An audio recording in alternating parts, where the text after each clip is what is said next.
Do you notice the like Spider-Man kiss moment in Mission Impossible? Yes. Yeah. I literally was like, it's one of the things I was complaining about to Cameron. I was like, it was so good. The cinematography in that scene, brilliant. And then somehow Hayley Atwell is underwater kissing him. I'm not even talking about that. Oh. I'm talking about when they're Tom Cruise is like climbing around the plane with Gabriel on it, and then it's upside down. He's like holding the seatbelt, and they're like this close to each other, and one of them's upside down. So you were going, Spider-Man kiss, Spider-Man kiss, Spider-Man kiss. And that's how you solve the ending to Mission Impossible. Yeah. Yeah. Just down bad. Welcome back to Plot to Go. Episode number 22. My name's Jack. My name's Owen. And today we will be talking about a whole bunch of stuff. It's a big week for movies. Yeah, this is definitely going to be one of them short podcasts. Yeah. I keep saying prior to us recording that this one won't be that long because we've progressively been inching towards 3 hours. This might be a little long. I still think it will be shorter. I think we're going for the Golden 4, baby. The Golden 4? What's 4 hours. That? Oh, God. I'll happily, if we want to like deep dive on every Mission Impossible, yeah, let's go. Spoilers, we will be talking about Mission Impossible, The Final Reckoning.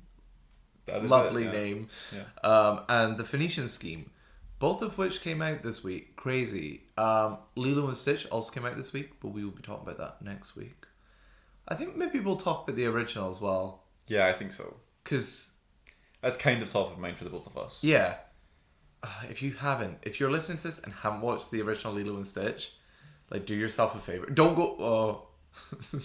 Don't do what you did. Spoilers for how I feel. I actually do not do what I did. Genuinely, don't watch it the same day. Yeah. That's a Anyway, way to ruin spoilers a film. for next week. Yeah, truly. And we'll be talking about Doctor Who, episode 7, The Wish World. Ooh. But that's a great segue into dun dun dun dun dun dun dun dun. The Final Reckoning, Owen. Ethan Hunt, let this be your final reckoning. I just want to make a point that, just to clarify this before you chop up this episode, we are starting with Mission Impossible. Oh, sorry. And you said a segue into Mission Impossible, so we're going backwards. This episode's all over the place. Yeah. But just to give them context for what you just said. Mission Impossible, The Final Reckoning. Why can't I say that properly? Mission Impossible, The Final Reckoning. Mission Impossible, The Final Reckoning. That was great. This apparently is the last film in the Mission Impossible franchise. The stakes can never be higher. Yes. Actually, I had a very interesting discussion with a friend yesterday about this, which I might bring up on where they could take the franchise. I think it's interesting. Anyway, we're going to do this non-spoilers like we do movies. Will we get to a point where we spoil it? Yeah. Okay, that's I got stuff I want to talk about, probably. Cool. So non-spoilers to start. This is the continuation of... Unless you want to intro this. You got it. This is the continuation of Mission Impossible Dead Reckoning Part 1. Where the evil entity, the sentient AI, has infiltrated cyberspace, and their goal is to get all of the nuclear codes to cause complete annihilation, and only Ethan Hunt is able to stop the entity. This Incredible. is Mission Impossible, the final one. Owen, prior to digging into this movie, you want to give us a little bit of your history with the franchise? I was thinking about this yesterday because you and our friend Cameron have a lot of love for this franchise. And I also like it quite a bit, but I don't think I necessarily grew up with them. So I wonder, I think 4 was the first one I watched, which means probably like young teenager when I first watched it. Mm-hmm. So I don't think I have like as special a place in my heart for this franchise. It grows on me every time I watch it. Yeah. So like I watched them all for Fallout, and then I watched them all again for Dead Reckoning, Part 1. And then I didn't rewatch them all for this one, which I'm kind of sad about. Makes me wonder if I will do that at some point soon. There's other stuff to watch though, there's too much going on. Yeah. Yeah, my history with this is that I've done those rewatches. Went to see the Dead Reckoning Part 1 with you 2 years ago, and also saw Fallout in cinema. So I've only seen the last 3 in the cinema. My favourite is Fallout. I think it definitely peaked there. Yeah. And then my second favourite, hot take nowadays, I think, is 3. I think people are coming around to it. Do you think? I mean, I think remember a little. I saw the Pulp Kitchen guys talk about it, the films, and they really like 3. Yeah. And I wonder if that's like a generational thing as well. Because you're old. Because I'm an old man. No, I just think like those were the ones that they grew up with, like closer to our age, I guess. To your age. No, I understand it. Or like we're like shifted by what, like 5 years or something. So like we're more, maybe like their Fallout was 3. I don't know what age those guys are, or how far apart those films all were. Quite space. I mean, it's been like 3 decades of these movies. Yeah, I was. To be fair, I think it was like 96, 2000, 2005, 2011. I think it's 2002 is Mission Impossible 2. Right. I could be completely chatting shit there. Sorry, this is so funny. When you scroll to related films to Dead Reckoning, the only one that isn't there is Mission Impossible 2. So you have, 96, and then oh no, you're right, 2000. And then 2006. Oh, 2006 for 3. And then 2011 for Yeah. 4, and then what's the Rogue Nation? You got it, because you're on a streak. And then 2018, sorry. Yep. And then you got 2023, 2025. Well done. So the one I got wrong was 3, actually. That's really funny. In my head, that's just not a 2006 film. It's crazy. God, I'm shocked as well that 2000 was number 2. That's mad. So all the films have pretty big gaps between them, Yeah. aside from these last 2. Yeah.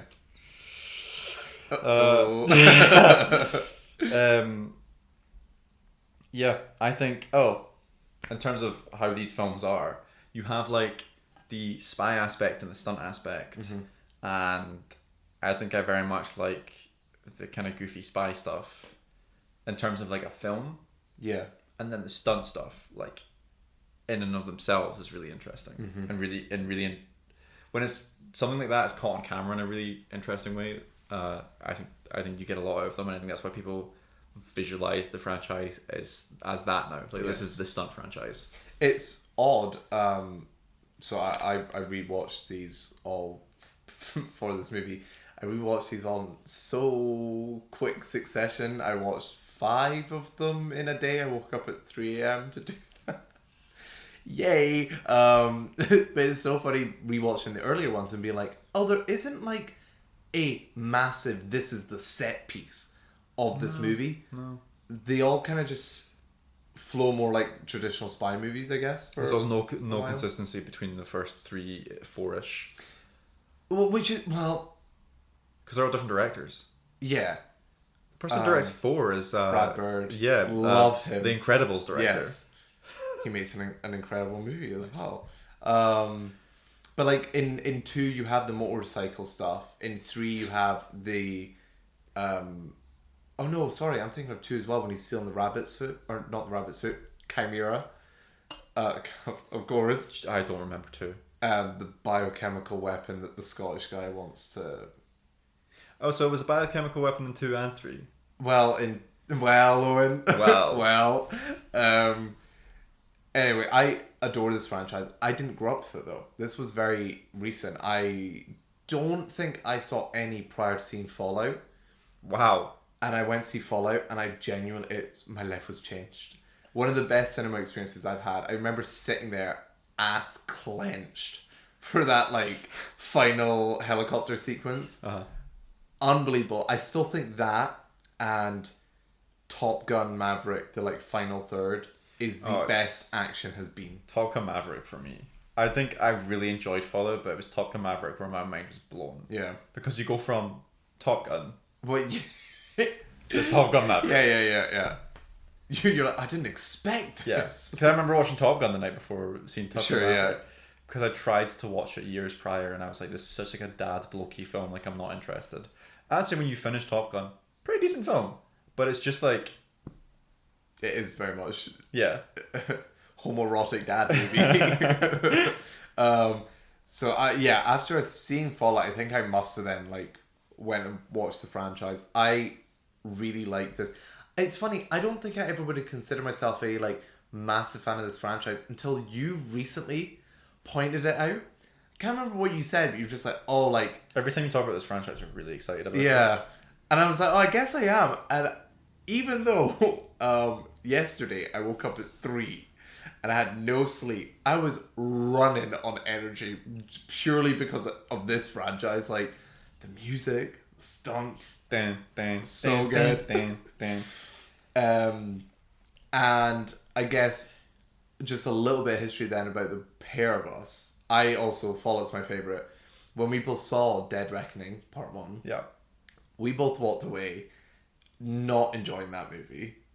Now, I'm going to encourage Owen to rewatch it. I still think that movie has its issues around the entity. So do you think it's a good movie?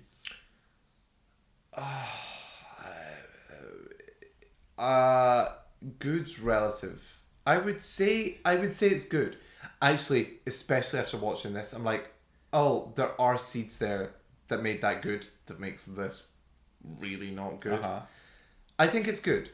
The problem with that movie is the entity stuff.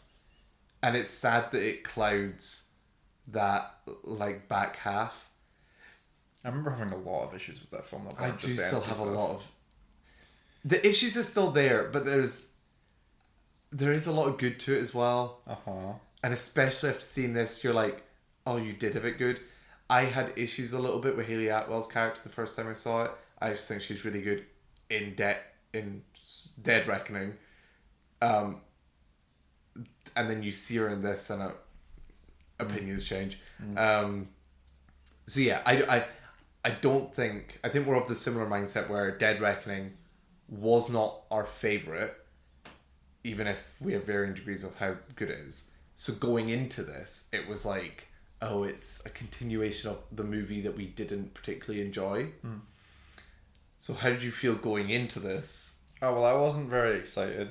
I mean, I was excited for like the visual spectacle of watching this on an IMAX screen, because I thought the stunts would be like good on an IMAX screen. In terms of like going in to enjoy this as a film in and of itself, wasn't particularly excited about it. Also, never left particularly excited about the film that I just watched. Snap. But I was a little excited because I was running on Mission Impossible fumes. We spoke about this a little, but when we saw Dead Reckoning, the final stunt of that movie was kind of just spoiled through the copious amounts of promotional material. Was it even at the end of the film? It's The bike bit. the bike bit, it is. Yeah, so like that stunt is very cool in real life, and they did like a 10-minute bit that In the cinema, the cinema on the IMAX screen. Yep. Before one of the films that we watched in 2023. Top Gun? Maverick? No, That was 2022. Yeah. Oh yeah, so it was prior to Top Gun. Oh. As... Yeah, because it was quite early. Yeah. I don't know if it was Top Gun Maverick 2022 or 2021. No, 2022, because it was the same year as Avatar, no? Was Avatar 2022? The Way of Water, yeah. Yeah. Yeah. No. Yeah? Yeah. No, because it was December. And then I got like a projector and I put... Oh no, it was in 2022. Yeah. Anyway, yeah, heavily spoiled stunt, and then you get to the stunt in the film and they CGI the whole hill under the bike. And so like it's less impressive. Because we'd seen it done in real life. And someone parachuting off the back of a bike isn't as impressive on screen as anything that he'd done prior or after. Yeah. So the promotional material for this, maybe I've just avoided it, but the only things I've seen have been like, the 30-second trailers that were like, it's all led to this, and it was clips of just like random I never saw splices. stunt stuff for this. I saw Yeah, neither. obviously what was in the trailer, and then I saw him on Jimmy Fallon with that one image of the plane being like, "This is what we did." We saw Christopher McQuarrie showed me a TikTok, and then I was like, "I could do that." Like that's what. Wow. Yeah, genuinely. Chris was like, "Isn't this funny?" And then Tom was like, "I could probably do that." Love that. So yeah, going into this, I was excited to see the stunts, of course. How did you feel about the movie? All right, so so this film. So yeah, wouldn't recommend this film for the film itself, but would recommend seeing it just for like the experience of watching the stunts in IMAX. The first hour of this is atrocious. Yeah. It's almost the worst that Mission Impossible has been. And then you hit like the first like set piece stunt bit, and then then it's just a good time. Like there's still awful bits of the bad bits of the film in there after that one set piece, but you're in it by that point. Like you're like, it's whatever, like I'm here for like the height, the tension and everything. You want to see where things are going, you want them to win. So you are in it after that point. But yeah, this it's genuinely like the first half of this film you'd be sitting like rolling your eyes if you have taste. Whoa. Yeah,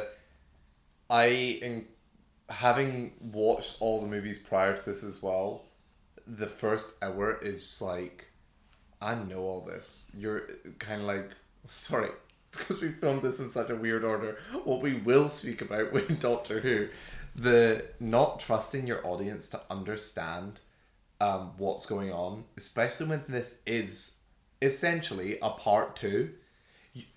Why are we spending the first hour of this movie recapping in different ways the same thing? Yeah. And especially they use flashbacks over and over all the time to previous movies, which, look, that I can get behind because I'm like, nobody's necessarily insane like me and has watched them all in the fucking day before. Like, cool, if you want to provide context for people.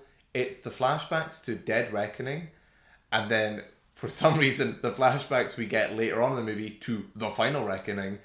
Like, but I've just been sitting here. I am paying attention, you know. Like, I am aware of what's going on. Yeah. Why? The one that I thought was fucking hilarious was if you've seen Dead Reckoning. Spoiler, I guess, for Dead Reckoning, not this movie. Pom Clemente gets stabbed at the end of that movie. And in this movie, when she's first introduced, the camera's like showing her abs, and you see she has a scar. And the movie flashbacks like from a point center on her abs to that scene, and then it collapses back in on her abs. Like, that's why she got that scar. You know how I think you don't particularly like slide transitions and like pinholes and stuff. I somehow like do enjoy those because I think they're goofy and fun. I like that. Yeah. I hate fade transitions. Oh sure. And this film had so many of those. There's like a bit where like it's Tom Cruise's face and then Tom Cruise on a hill. Yeah. And then so the fade over is really slow and you have two Tom Cruises and it's like a shitty music video from the 2000s. Nice. I know exactly what you're on about when it's like real close up of Tom Cruise as well. Yeah, it's not good. Yeah. The flashbacks are stupid. They admittedly did help me because I don't think I remembered that much from the Can I ask though, with the so we get flashbacks that provide context to other movies, the previous movies. Did any of that help in the context of this movie though?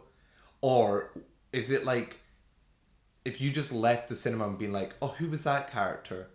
Or like, why or what was that again? Like when you have a conversation with someone. Like, do you think you were actually going to miss out on the movie by them not providing the context? There's one that I liked, but I can't talk about it right now. Okay. Stay tuned for spoilers. Yeah. The things that are good about this franchise are good in this movie. I'm completely there with you. I think this is a bad movie. Oh. The things that are good in this franchise are not all good in this movie. Because... No. Okay. Not true. Wait, okay. the things that are good about the modern version of this franchise are good in this movie. So you have part of the stunts are amazing in this film. You were talking about this, and I hadn't even thought about this. The tone of this film, is just it takes itself way too seriously, and so it doesn't land. And the Mission Impossible films kind of didn't do that previously as much. I'd say the only one to do that really is 3. Yeah, funnily enough, which is but it works there, and I wonder if that's performances or just better writing or whatever. No, that's the writing, because 3's grounded in his wife, a person. But also the opening scene of 3, the performances in that are unreal. That gets you in it. But that is because you see his wife at gunpoint. Yeah, but I even if you hadn't had that, Philip Seymour Hoffman. Where's the rabbit's foot? And then also, because it was Cameron that brought this up, the spy stuff in this film. There's no spy stuff. There's masks at some point, because there's always masks. Yeah. But it goes away from what the franchise used to be. I don't think that takes away from what I said about the things that are good. The things that they attempt to do are good. To be honest, all I'm talking about really there is just stunts and set pieces. Yeah, Ethan as a character. But you're completely correct. This does away with the spy kind of stuff. Even Ethan is a bit at the very start of the film where there's a violent scene. Oh my! We were talking about me and Cameron on the way back, and you don't see some of it, and you're like, Ethan was never a violent person. It's played like a slapstick comedy, and then there's really awful comedy after it. So even the Ethan stuff. Yeah. Okay. That first hour, contributing to why it's so bad, is the movie is. If you listen to our Hurry Up Tomorrow review. I honestly thought there was similar comparisons to that, where it's let me be self-congratulatory. Ethan Hunt, you're the most important man in the world. Yes. Yes. Yeah, I know. You are the chosen one. That is a line from this movie. Which I literally spoke to you prior to going in. I was like, do you remember in Dead Reckoning where Gabriel has this AI chamber that he sticks a mask on and he gets the AI into him? How silly was that? It comes back. Yeah. You do see the chamber. Yeah. The opening shot of the film is the chamber. No. It's just the blue dot. Well, it's 2 minutes of the blue dot giving a monologue. Is it? Yeah. Is that the opening? Because I remember the opening shot being... Maybe it's the first real world thing we see. Maybe, because I remember seeing that blue dot for a very long time. Yeah, there is a lot of talking from the blue dot. I also thought that was going to be the recap, and I was like, that's a good way, because it was all the voices that the entity had heard. I honestly, I hated this film from the second that it started because of that. Yeah. The issues that Dead Reckoning has, this has in larger capacity, because it is, I think, I'm saying this to you, I think actually in Dead Reckoning what the entity is doing is somewhat interesting up until a certain point.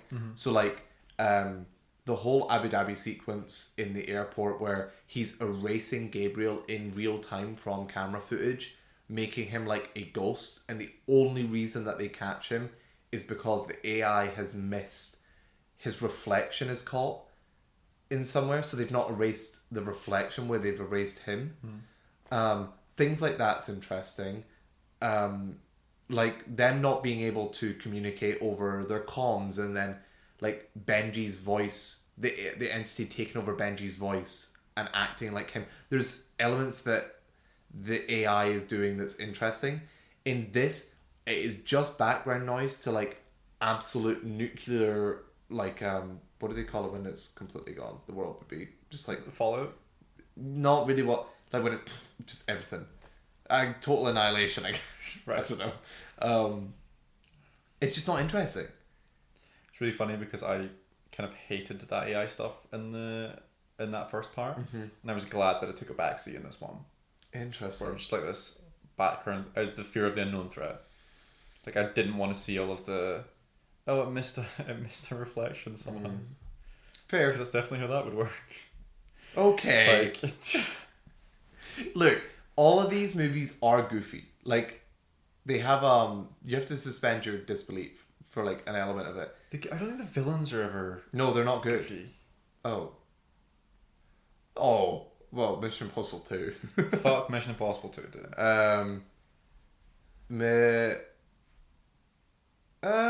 Solomon Lane's kind of weird. Is that Rogue Nation. Rogue Nation?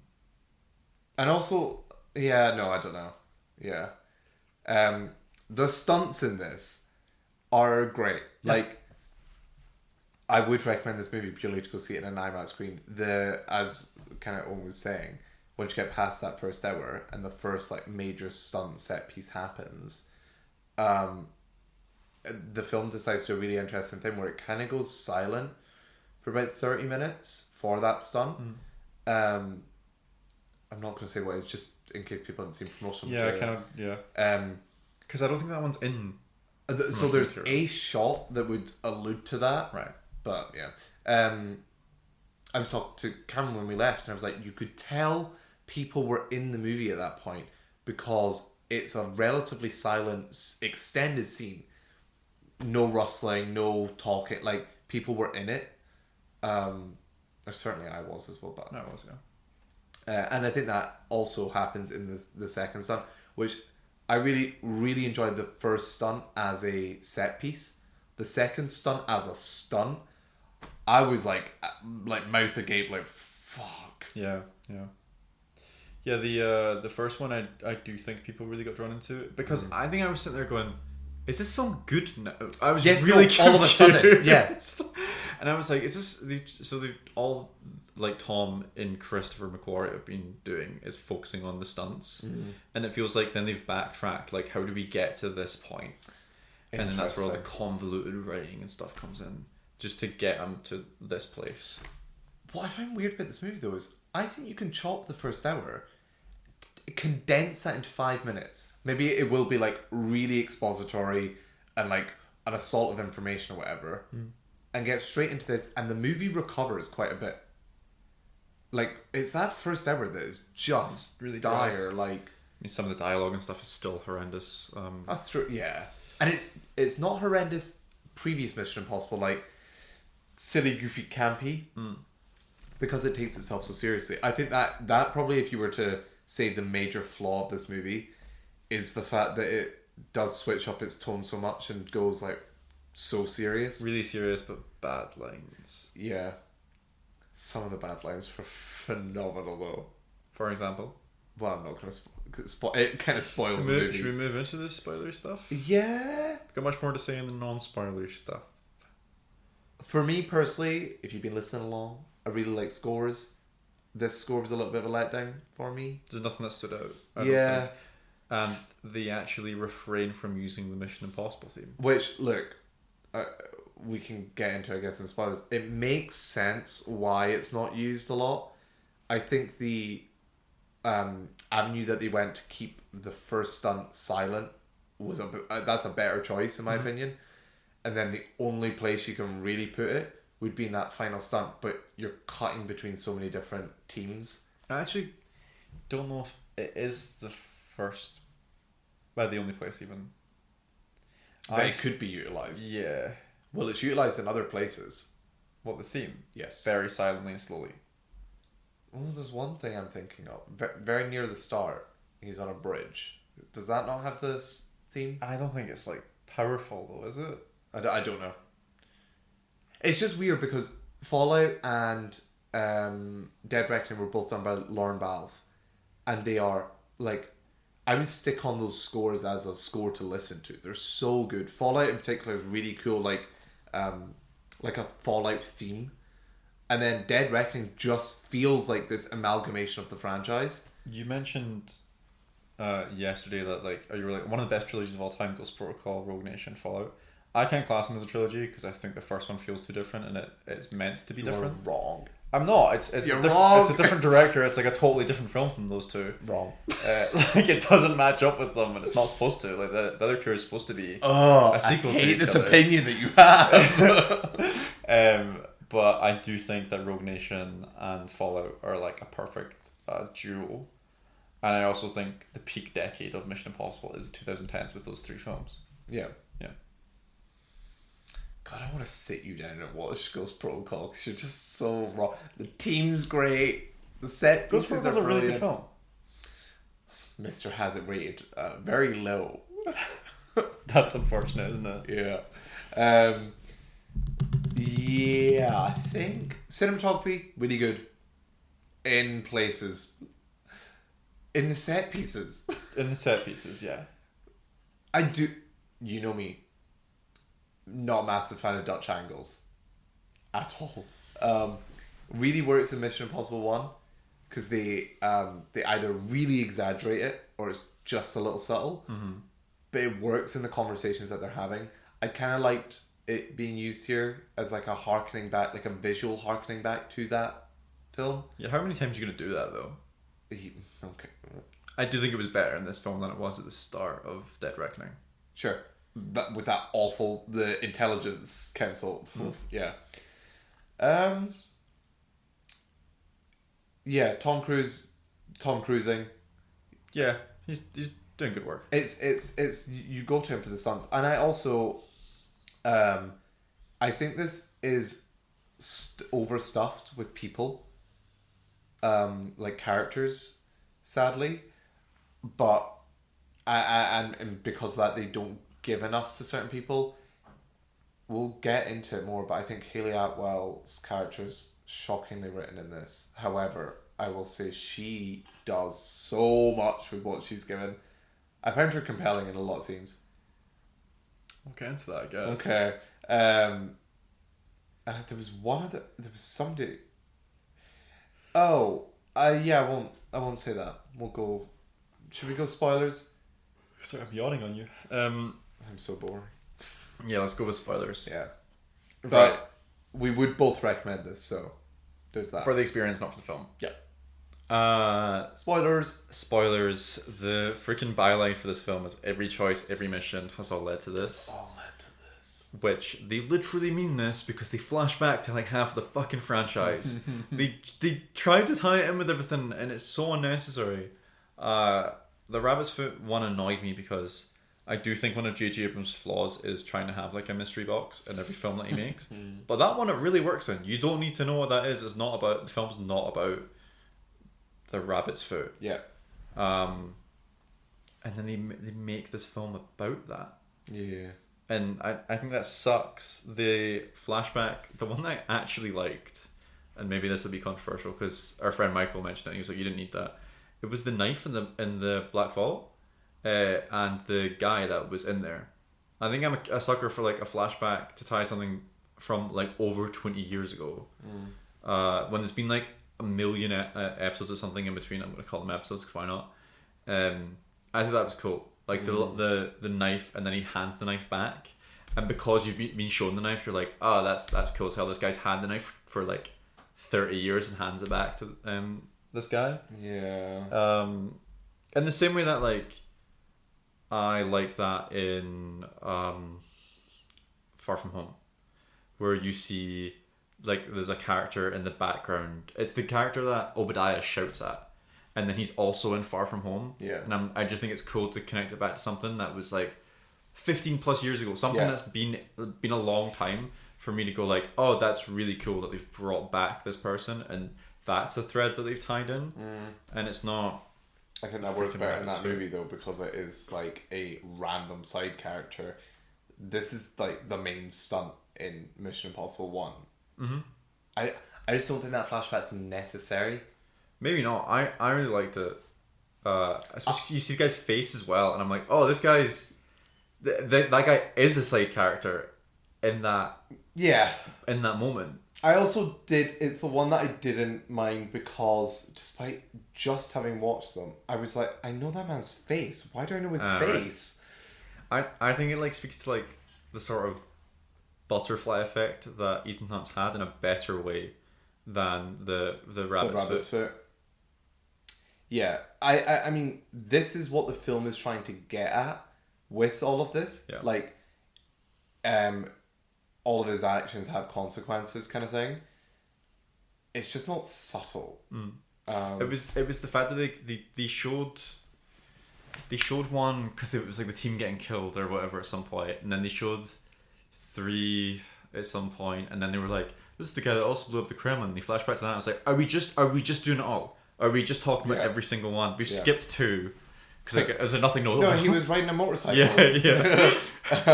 I was like, "Are we just doing all the ones pre Christopher McQuarrie? Like, is that what we're just tying them all back in?" Yeah. I didn't mind the rabbit's foot thing though.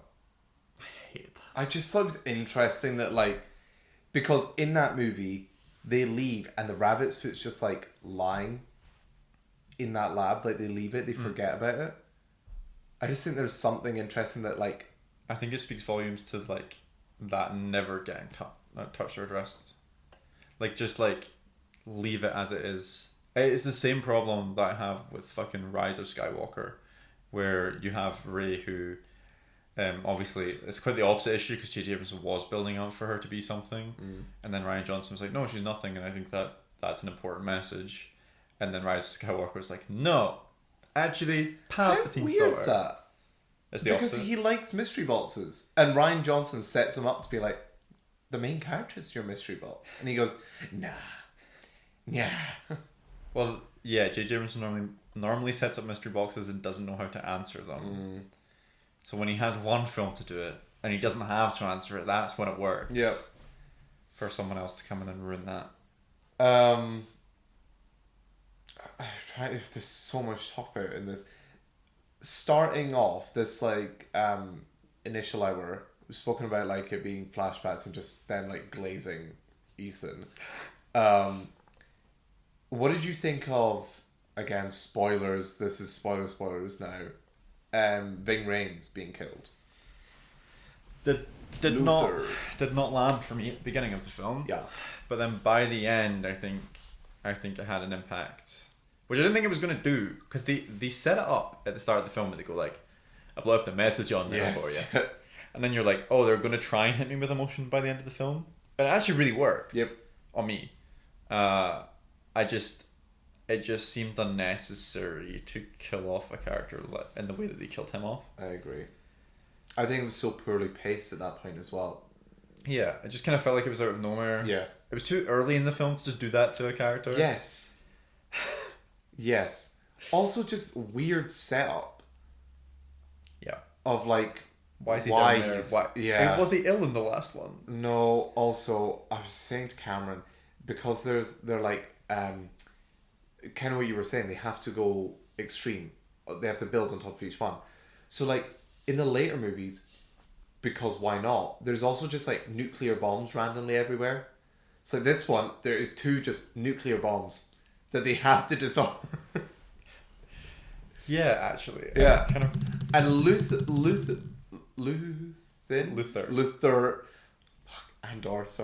Luther's one is, I can disarm it, but it's also going to do a mini explosion that's going to take me.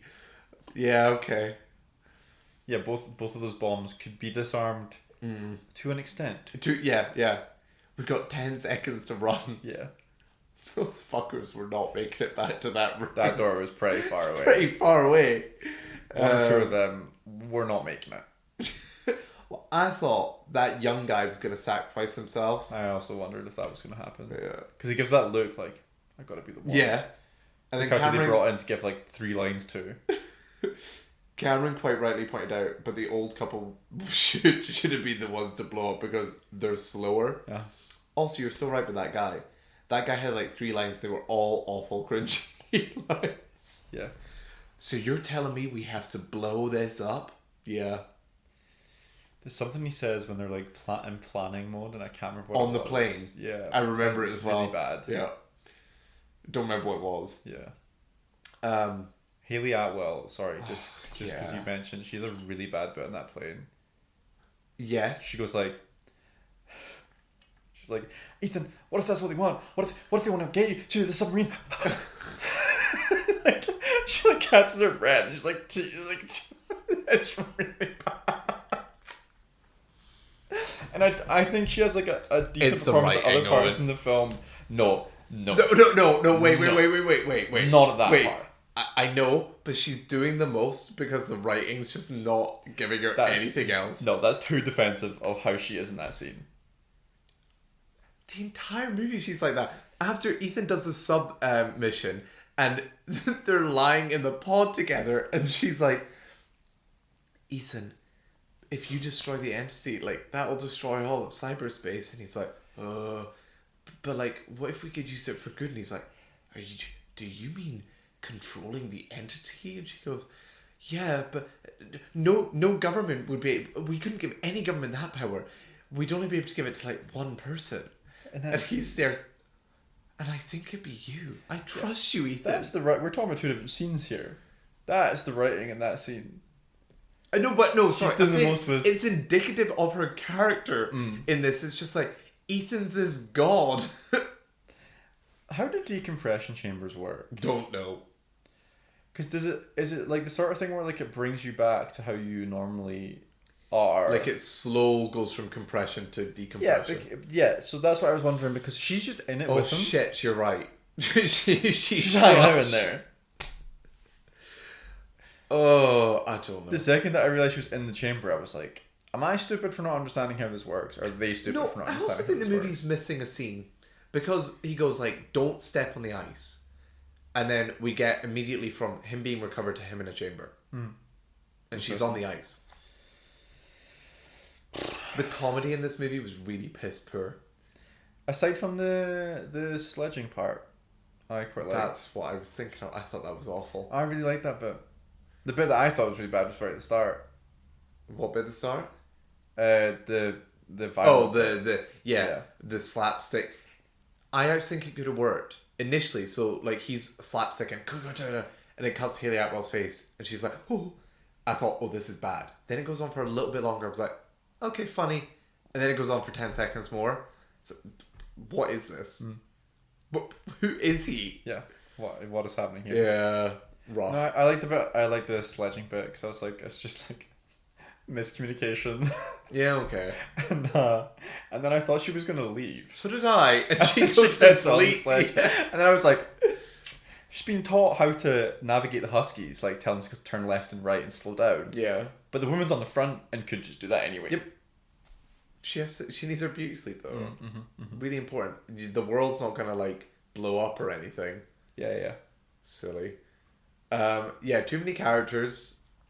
I think you could have cut Mr. Man with the bad lines. Don't know what his name was. I can find. Oh, actually, I don't know his name in real life. So, Degas, that's his name. Could have cut him. I would have liked if they gave Palm Clementiaf more because I think she's a fun character. She's kind of sidelined in this as well.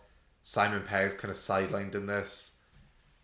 And I enjoy her. Like the team's just too big. I like how they utilised Haley Atwell's like pickpocket ability at the end of the film.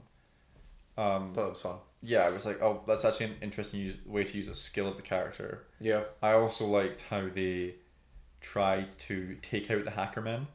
Like they were like, we have all the smart people. Like normally the people that are getting like kind of from memory, I guess, that are the targets are all the ones that are like the athletic, we're the super spies. Oh, okay, the guys in the chair are fine. But as these films have gone on, that's kind of changed. And like specifically this film where the only threat to the AI is the people that know how to use computers. Like Luther dies, Simon Pegg like almost dies, and then so does the other guy, I can't remember his name, for the Black Vault. He's out disarming the nuclear bomb. Like all of them are like high stakes for those three characters, which I just thought was quite cool. Yeah, that is cool. Yeah. Never thought about it like that. Her pickpocket stuff, it's nice that came back. Yep. Just would have been nice if how well rounded she was as a character also did. And she didn't fall into the trap of you're Ethan's woman for this. Did you like when she's pickpocketing and the green light comes, she goes, Ethan? Oh.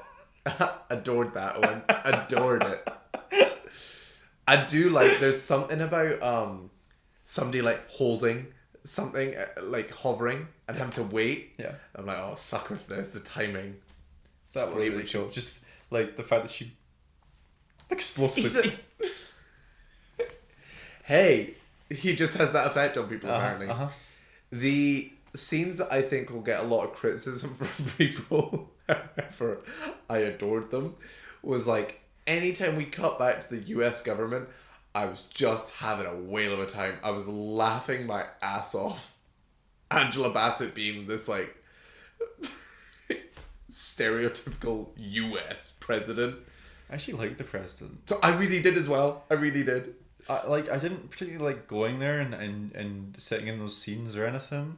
I did like this. For me, it was subversion with Nick Offerman getting that gun, and I thought he was gonna like betray the president. Oh, I completely forgot that happened. Yeah, and then so when someone does do it and he defends her, I was like, oh, that's totally not what I thought was gonna happen.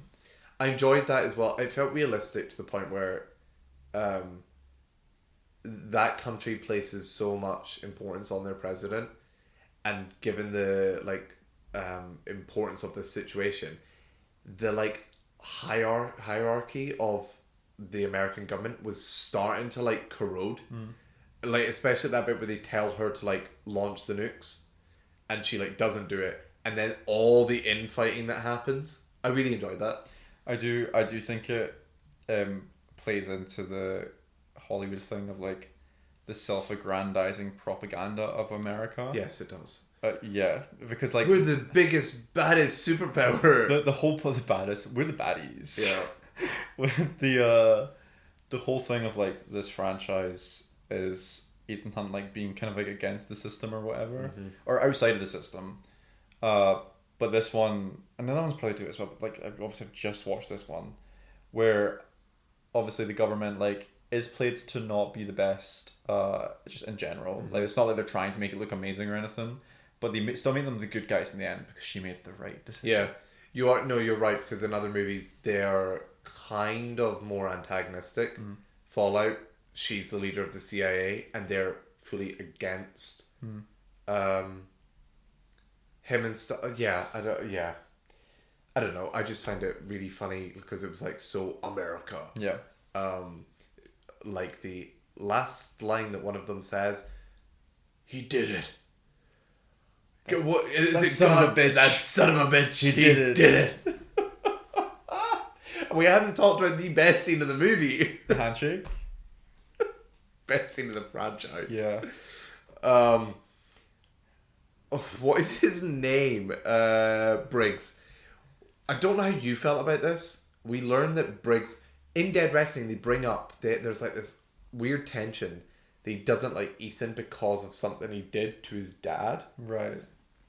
We learned very quickly through a flashback that that's because his dad was from the first movie, who was like the villain. He like betrayed them all. How did you feel about that reveal? Yeah, okay, exactly. There's another thing that where they were tying it in for like no reason. Why? Yeah. Yeah. Again, this is like a character that could have been cut. It's like trim this sort of stuff. But at the end of the movie, if you've not seen it, or even if you have, he has his gun pointed at Ethan. And it's like, oh no, he's going to shoot him. And then he puts the gun down. And he turns it into a handshake. Say. Nice. And then it goes into like the Predator handshake. Horrible set pieces. Yeah. That 30... I don't think it was as long as 30 minutes, but it was quite long. The reason I say 30 is because having watched them all recently, I'm shocked by how long they are. Ah, right, okay. I actually probably think it was 30. 30 might be like undercutting it. Genuinely. Anyway, it was great set piece. Because a lot happens. Uncharted-y. These are Uncharted movies. Oh, this is what Uncharted movies should be? Yes. Yeah, maybe. Maybe in terms of like translating to film. Yep. We should have like really long stunts. I just liked that. Yeah. In terms of that being a set piece, like he's traversing his way around and there's constantly things happening that you can see that he's not aware of and he's having to like figure out as he goes. And it's just like genius, like him being like, oh, get out one of the tubes that the mist house goes out of. And you can see him figuring it out. And I actually thought he was just going to completely take everything off just so he could get through the tube. But But actually, when he throws the bag in front of him, I was like, this man's a genius. I was like, this guy knows what he's doing. Whoa. And then eventually he does lose the mask, and I'm like, oh well. What I thought You was were gonna there, happen yeah. No, you're so right. The way that escalated, it looked really cool as well. Having, I love the bit where just he opens the first hatch and then the water sinks. You're like, oh, so we're going to be in water and out of water because the submarine's fucking rotating at the same time. Brilliant. A changing environment's always good for like a So set piece. And I was worried because in my mind Fallout's like a near perfect film. The part where they ruin a stunt in that film for me is when they're doing like the jump out the plane and all of the clouds in the thunderstorm is CGI. Yeah. It's another one where it's like it's more impressive when you just show them actually doing it. Yeah. So that bothered me then, and I thought it was going to be the same case here because I didn't know what the stunt was. So like he gets off the back of that submarine, and then there's like a CGI submarine behind him, and I'm like, are we just going to have like a CGI scene here of him underwater? Like there's no stakes here. And then he gets inside the submarine, and that's where it all starts. And like, oh, like they know what they're doing here. They're really taking care of this stunt. I will say, now all of these movies have this. The stunts are kind of not believable. Like, in large part, except for the ones that he actually does. I feel like you're stretching the believability just a little when he takes off everything. He's in Arctic water and he's at, like, the bottom of the ocean and he just swims up. Sure. Yeah. He's Ethan Hunt, why not? Really funny. That this is a movie that he chooses to be like, I think I'll do an action scene in my underwear. I think I'll fight. This one's really funny for him going like, I don't want any clothes in this film. Yeah. And I was like, is he just like, he knows this is like, he's getting to the point where he can't keep up this physique, so he's like, I gotta get it in. I gotta show them. I gotta get it in. Yeah. I actually really, I can't remember what that, I've just remembered. The scene where he's on the submarine with the team, that fight scene he has with that guy, I thought was really well choreographed, interspliced with the team that like building on fire. I thought the cuts were really good there. They did like semi-match cuts with people in the same position, so like people's guns would turn in a certain direction and cut on the turn, and then somebody else would like finish the turn. I just thought it was really impressive. And they also matched it, I think, with like Ethan's stuff. Really enjoyed it. The guy getting his face put on a treadmill. Yeah. I like winced. I think I heard that. Really? Yeah. I heard someone go like, oh. I winced definitely at the Benji putting incision thing. Oh. Didn't hear that. Yeah. I was too in that myself. Yeah. Yeah. I felt you in it, actually. Yeah. I was like, oh. Oh God, I was gonna say something else, but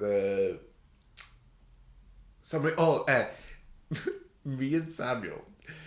Do you know how they have the like ostentatious openings, and like all the names are coming up and it's showing you what's gonna come in the film?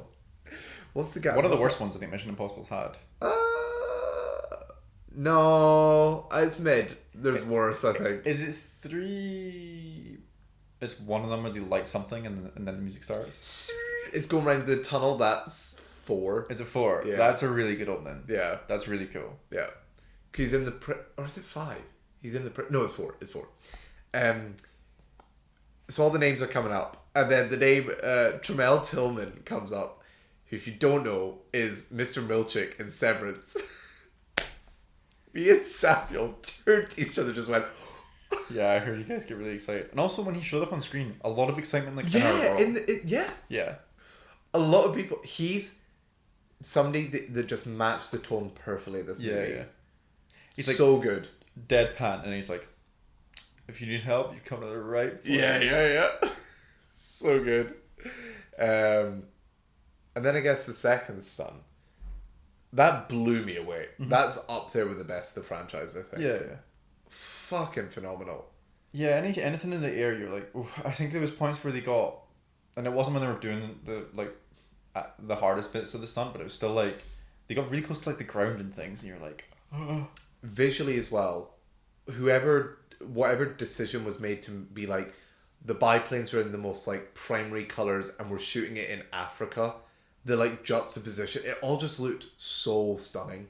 They had to figure out how to like turn the plane upside down so that the engine would cut and then start up the plane again. Mad.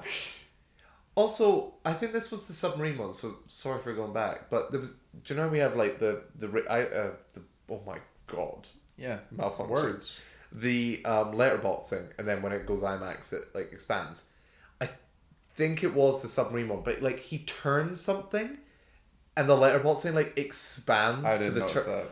I was sitting there like, yeah, okay, That's cool. so cool.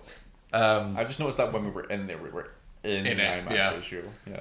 Looks so good as well.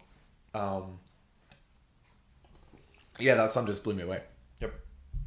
I don't have much to say I about don't, it, yeah, I just don't like- know how to add to that. I think they were trying to figure out how to get like zero gravity whilst like on a biplane. That's mad. I don't think you can.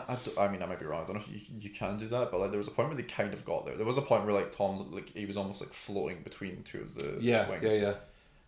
Which is really impressive. It's just very cool. It's good as well that like, you know, Ethan's gonna be okay. Well, I actually didn't in this. I thought they were gonna kill him off. So wait, actually, maybe that defeats one. But it's I wasn't sure if I also kind of wondered if they were going to do it. Finally. Yeah, I was gonna say I wonder like, it's interesting to be so in these scenes when you know that nothing goes wrong. Yeah. But I guess the whole idea is it's because he's doing it and it looks real. For the most part, some CG I didn't love. And the stunts. On that one specifically, when the villain is hanging off, he just looks like composited in. Yeah. I don't think it looked horrible. No, But you could tell. you could tell it wasn't And because the reason I could tell, because I still think it was pretty good. I think if they just showed the shot of him, it'd be fine. They were cutting between him and Tom, Tom I Cruise. know. And then you were like, oh, he's under the plane, and then he's on a green screen. It was really funny. Yep. Stick a helmet on him. Make it a stunt person. What do you think of Gabriel as a villain? Didn't care for him. Yeah, cool. Not good. Similar. Feels similarly. Over the top as well, I think. Yeah. But not in a fun way. Agreed. Yeah. Hollow. Hollow's great.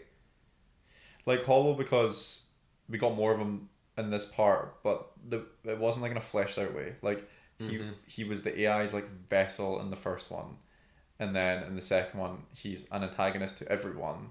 Yeah, and wants the AI. Yeah, but like just not interesting. Yeah. Just not interesting. I concur. Yeah. That was Mission Impossible. I don't have much more to say. On one hand, I hope it's the last one. Yeah, okay. On the other hand, if they can do two that are the quality of Rogue Nation and Fallout, I would be there for it. And goes protocol. Thanks, Owen. The thing that I was going to say that I said to Cameron, it's not really addressed in the world. Maybe you can remember this. So at the very last scene, they go to Trafalgar Square. Yeah. Did we ever see any neon signs in that scene? I don't think so. Okay. Because then that's kind of confirmation that cyberspace has went down. Because they did say if they killed the entity, cyberspace would be gone. I think it'd be interesting to do a mission. I don't know how they go about it, but a Mission Impossible movie in the world where the internet's gone and like we don't rebuild it, so it becomes more analog and it becomes more like a spy movie again. To be fair, Trafalgar Square I don't think is where the neon signs are. No, I just thought there'd be like some indication of electronics, but I'm not sure. I also wondered if when they said they were killing cyberspace, because like that's ridiculous. if what they meant was they were just like erasing memory. So like all the stuff would still work. It's just like all of the data would be gone. Oh, okay. So because I that's much easier pill to swallow Then yeah. than it being the Revolution, everything. the TV show that was on Sky. Yeah. Oh, is that the plot of that? That's like electricity stops working. Lovely. Cool, not really how that works, but yeah. Yeah, in that show, I think in World they probably assume it's like an EMP or something. Oh, okay. But what it actually is like tiny I think it's like tiny nanites or something that just exist everywhere now, and they're shutting down the electricity. So there's pockets of the people that like created that like are the ones that are aware of that, obviously, and like they still have electricity. Cool. Epic. I don't know why this show came out in like 2010. It did have what's his name that plays Gus in Breaking Bad? Oh, Giancarlo Esposito. That was my introduction to him. Whoa. Yeah. Whoa. Yeah. It's great as far as I remember. He's in a lot. He yeah. He's like David Tennant, but in America. Oh. Like they both just do like a shit ton of TV. That's interesting. Yeah. Huh. Well, that's that. That's the that. bit that I thought they could use the theme was like just a bit earlier in that last scene. Just like as like a hype. I guess maybe the tone is like, oh, we're done now. Oh, in the very last scene. Yeah, because they do it like when the credits roll instead of like shift it by like 10 seconds. So you have like the excitement because it's not like, oh, I don't think the scene is played like we're done now because Tom Cruise turns around and like smiles. And then he fades into the shadows. Yeah. To do more. I would like to see if he is desperate to do something like this. I'd rather it be something like this. Make a standalone new thing, which I think him being the proponent of cinema that he is, he'd be open to making an original thing. I feel like, so like make an original action based thing where it's just a bunch of set pieces and stuff. I don't think this world needs to be revisited. I'm surprised it's not being milked. You're surprised it's not being milked? Yeah, like no TV shows, no spin-offs, no... It's not originally a TV show. It was, yeah, I learned that very recently. But like, nothing in this universe. Yeah, I'm glad of that. Yeah. I hope this isn't one of those franchises like this franchise did not belong to Tom Cruise when he started. Yeah. But like, it's his. It is, yeah. So... I hope they don't continue without him. I hope it's just... Oh my god. I did worry that, actually, when I was rewatching Dead Reckoning. It feels like they're setting up Haley Atwell as the new IMF agent. Yeah. Oh well. That's Mission Impossible. That's Mission Impossible everything. The last one. Maybe. Crazy. We got the last Mission Impossible before GTA 6. I'm just gonna make that a 5-second clip. Wes Anderson's The Phoenician Scheme, baby, came out. It premiered at Cannes this week. Like, so it was really weird. It premiered like very quickly and then immediately to the public in a very short period of time. If you've not heard of The Phoenician Scheme, it is Wes Anderson's new movie. I love the description on Letterboxd, which I'll just read out to you. The story of a family and a family business. Nice and to the point. I guess a little bit more detailed than that. Benicio del Toro plays a man named Zaza Corda. Zaza. I love his name. All the names in this movie are great as well. Yeah, he plays like high up businessman that is a scumbag. Yeah, he has many assassination attempts on his life because of his like place in the world. And this story follows him reconnecting with his daughter and trying to get her to take over the family business, essentially. And what it follows is silly, goofy Wes Anderson fun. Yeah. I don't know if there's much to spoil about this film. I don't think so. I think we can quite easily talk spoilery about this. I really enjoyed this. So did I. Yeah, I'm not like the biggest Wes Anderson fan. Like I always come out of the films like having enjoyed it to some extent. But yeah, I don't know, I felt more attached to this. And I think it's because it's one where the characters are like you have less characters that you delve further into. And there's more of like an actual overarching story. So like I was saying this to you, like we've seen the last like 3 together, just by chance as well. Yeah, I know. Weird. And the first one we saw together was French Dispatch, which is like each its own chapter, which are all great, but like it was never a part of me that was like, I'm in love with this or anything like that. Asteroid City, I think, is my least favorite of the three that we've seen together. I don't feel attached to that at all. I can't remember really what happens in that. And then the Phoenician Scheme, where I just felt like we actually delved into these characters. Benicio del Toro is fantastic. Mm-hmm. I can't remember. Is he in Sicario? Yes. Yeah, I don't remember seeing him in anything since then. Oh my gosh, he's in The Last Jedi as they're like He is that guy. He's also he's in something big recently. I mean, he is in Avengers as the Collector. Oh, he is. Or Guardians as well. Yeah. I think he played his part of being this man who's obviously the way he is because of his own childhood trauma, Mm-hmm. and actually connecting through one of his children, Yeah. to like more of like reality based in like actually family. Mm-hmm. So well. Totally. I concur. Yeah. There's a lot of comedy in this that actually really hit for me as well. Oh I think I my said that on the God. way out. I was like, this film made me laugh. It's so funny. I don't really laugh out loud that much at stuff. Yeah. But like some of this, I There couldn't was contain one myself. joke that me and you specific. I can't remember what it was. But we were the only people that laughed. Right. We were also in a cinema that wasn't like a laughy, so I had to like dial it back. I was chuckling away. I don't remember what joke that was. Yeah, neither. Yeah, just good comedy. The shot, just like every other Wes Anderson film, in a good way. I love how it's funny. This film diverged from this a little bit, but like Wes Anderson obviously shoots quite cheaply and stuff.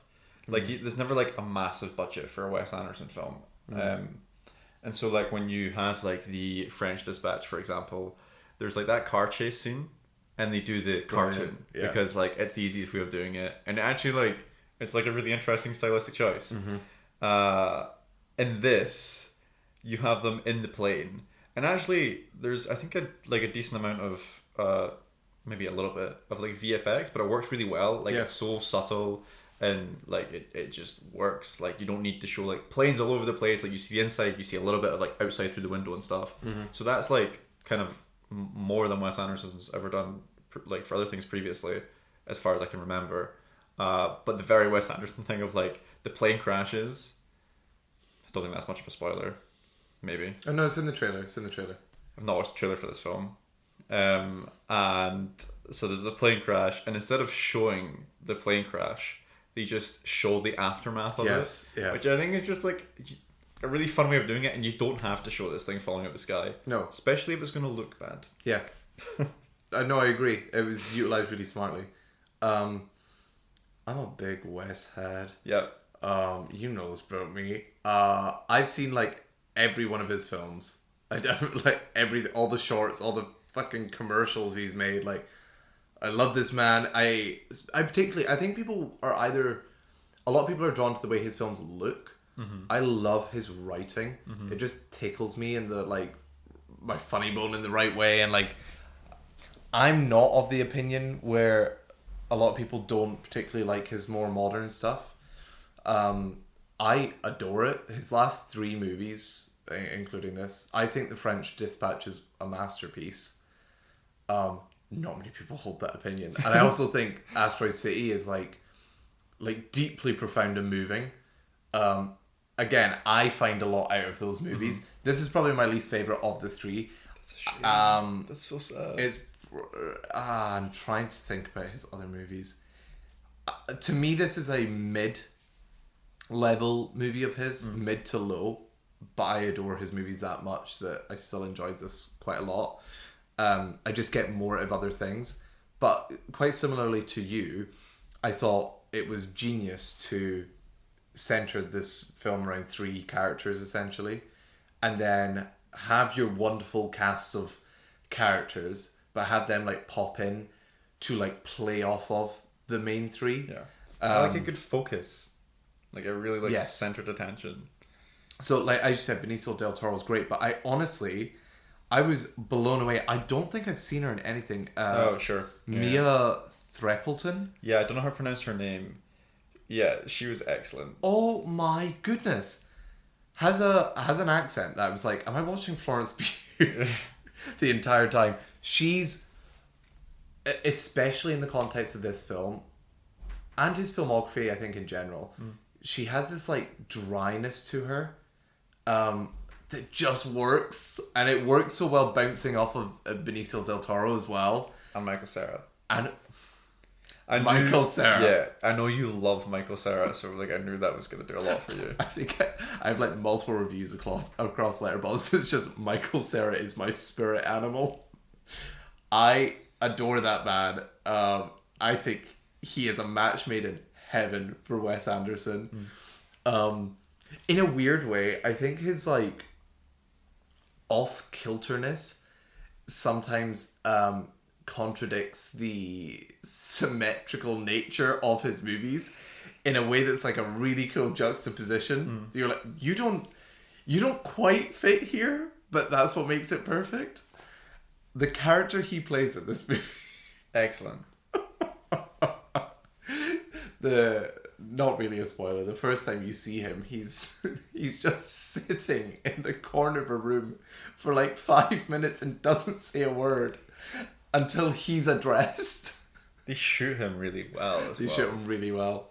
Also, like his character has a little bit of a switch up as the movie goes on, and how they decide to visually show that with his character. Absolutely phenomenal. He was the source of a lot of comedy for me.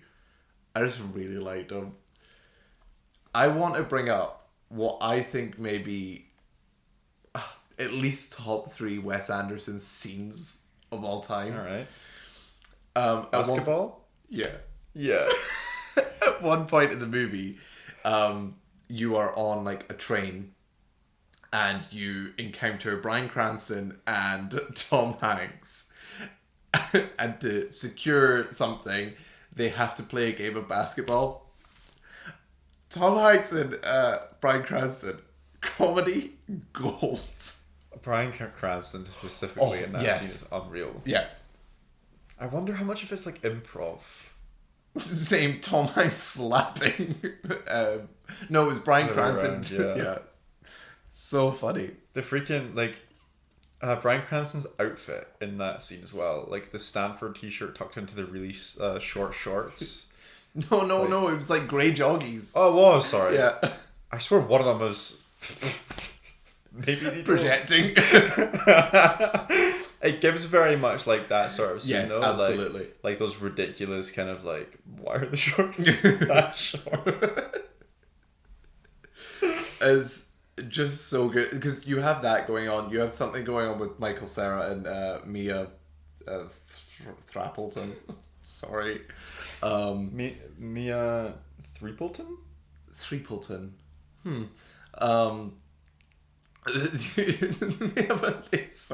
They have a recurring bit in the movie where she's like, I'm a Catholic, I don't drink hard liquor. And they're like, oh, beer's not hard liquor. So, okay.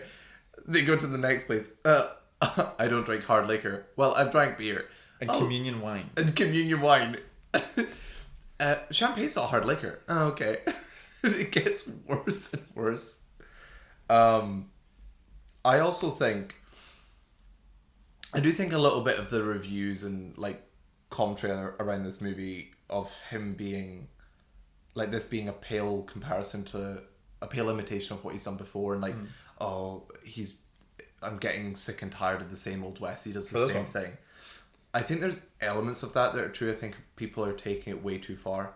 I think just because his visual style is so set now that people very much go, oh, it looks similar, it's the same. It's not. I think that's a reductive way of looking at his work. I don't know about you. That's how I put it. But I do think that some bits of this felt a little like tired and played out. Do you have a scene in mind, or not necessarily a scene, but just the way that like story functioned? Was just chapters? No. No. No, because Is that that's... spoiler? Yeah, I don't know if I'll leave it there. All right. Yeah. Thanks for that wonderful explanation, Oh, Jack. fun. I do think he has like a firm visual style, and I don't know if it's reductive to be like, oh, this is the Wes Anderson style, because as much as it like is copying, and you're kind of going like, oh, this is how it looks. I think it's valid to say that. But then people using that as a bad thing. That's where I go. I don't think it's a bad thing. Yeah. I also think like when you're showing that as like a quick like this is a Wes Anderson shot, that's fine. It is missing the context of like why he set up that shot for that reason or whatever. And I do think it's cool that someone has like gone about doing that in their career where like they have a style and like that is their style, but you can tell like something's a Wes Anderson shot. Yeah. Like you say though, it's missing the actual context of the film behind it. One of my favorite opening credits to a film. Which is just the bird's eye view of like the bathroom. Yeah. And it's just the tiles are like grey, black and white, and the way that the actual credits like show up on the tiles or they're matched colours and they just like pop. Yeah. And there's just a scene going on around it. I agree. Yeah. What I find interesting about his latest work has been kind of like the thematic elements to it, less so the characters. I think the French Dispatch is really good for this. I don't think it's a great character piece, but I don't think that's the point of that movie. I think it's very much dealing with like the way in which the world tells stories, and then Asteroid City being very much more emotional, like character based leaning. This being a nice blend of the two. I don't think it quite nails it, but like as you say, there's, you know, you get to know these three characters. There is a level of emotional depth. I think what's really interesting as well is you still manage to get some sort of emotion, even though the central pair of characters in this movie are like emotionally stunted with each other. Like their relationship is not emotional. It's very rough on the surface. Yeah. And I think that plays well to his like the way he writes them.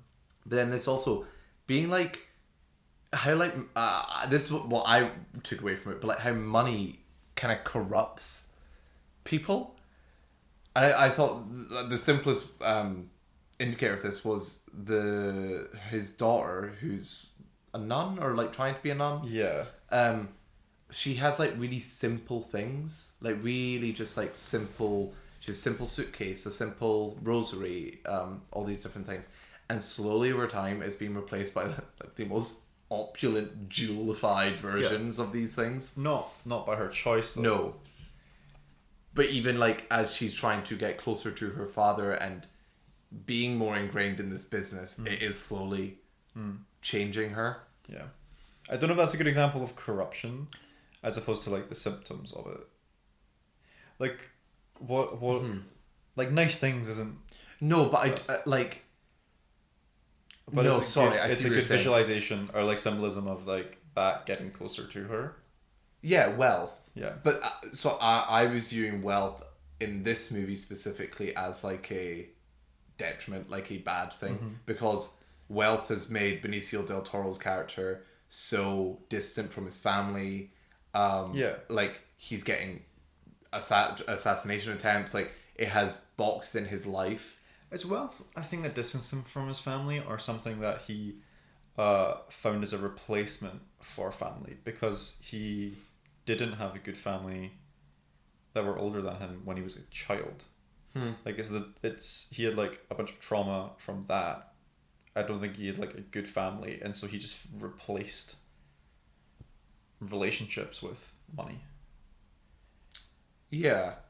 I mean, that still kind of speaks to the same thing, though, doesn't it? Like, well, then it causes problems on the other end when he tries to have a family, I guess. Yeah, because he's focused on money and wealth. I think a better example of corruption is the church in this itself, where I guess I won't spoil. Yeah, I know. Yeah. I know exactly what you're referring to, though. And then how this kind of wraps up. Again, not spoiling it, but like, I think that was a massive signifier of like having wealth doesn't mean having a rich life. I guess I'll leave it at that because I don't want to spoil. But like the larger themes of this movie being like money doesn't equate to happiness. I guess for like a shocker. cheesy. I do understand what you're saying. You're saying this is the least favorite of your three. Yeah. And I actually think that might be the case for a lot of people. I think this is in some ways less Wes Anderson than a lot of his other films because it's closer to like a regular film, and that's not what people necessarily go in for when they go to see a Wes Anderson film. What do you mean by regular? I'm interested by that. Literally, it's centered around a couple of characters, and there's a start point and end point, full story from beginning to end. Huh. Normally, and sorry, maybe that's me comparing it to the last two, because you have like Fantastic Mr. Fox and Grand Budapest Hotel and things, and I haven't seen a lot of his older works. I was going to say the Royal Tenenbaum, a lot of his older work is like centered on one, like a right. And then I think I'm most familiar with chaptery stuff. Oh, you might then really like be drawn to his older stuff. I think so. I just not got around to it. Yeah. I would highly recommend as well, if anybody's listening to this and didn't watch his shorts that came out. Which I also haven't watched. Like that's a nice evening because like one of them's 40 minutes and the other's 10. Why are you looking at me like that? I'm not just knowing you. That's a nice evening. One of them's actually up there with one of my favourite Wes Anderson movies called The Swan. It's brilliant. I guess that means that we haven't watched all the latest films together. Oh. Only the cinema releases. Only the cinema releases. You bitch. Oh. Well, I don't want to be this guy. Oh. Did you go see it in the cinema? I saw the one for World of Henry Sugar at the premiere. Was that in Venice? Yeah. I saw it with Wes Anderson. Name drop! This man's been to a film festival twice.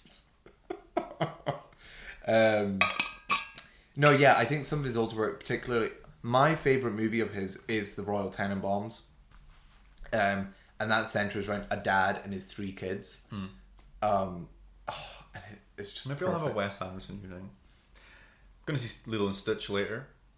And then maybe I'll try and catch something else. Oh, maybe nice. Just like a cinema day. Oh, you mean like in a cinema? Yeah, that'd be cool, wouldn't it? Where are you going to find a Wes Anderson movie? Oh, no, I just mean in general. They were showing Wes Anderson movies last week. In the Picture House? No, in the Cineworld. I'm just going to see what's on that's not Lilo and Stitch, and if I haven't seen it and it's new, then I might go and see what's on. Have you missed anything? I miss loads all the time. Yeah, okay, fair. Yeah, that is you. That is you, yeah. I still want to see the Thunderbolts. Like, again? Yeah. I want to cement my opinion on it, which is... I don't know, I just don't know how to feel about it. Okay. That was the Phoenician Scheme. Would you recommend it? Oh, yeah, 100%. You? Yeah. This is a hard one because we... normally when I'm recommending stuff, I'll go like... money's tight for people. Like, maybe just... If you're going to see one film this week or one film this month, this will be the one. I can't do that because Mission Impossible as well.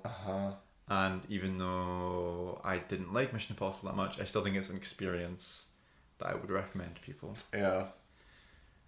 I'm a big West head, so go see this. Shall we talk Doctor Who? Let's talk Docky Who. Docky Who. I start this segment. Yeah, because it's your baby. You love this. I love this show. Let it be known that I love this show in its entirety, even when I'm not enjoying it. Yep. With that said. With that being said, did not enjoy this episode. I don't have to give this a rundown because literally we just talk spoilers for TV Yeah, shows. spoilers for TV, so... Where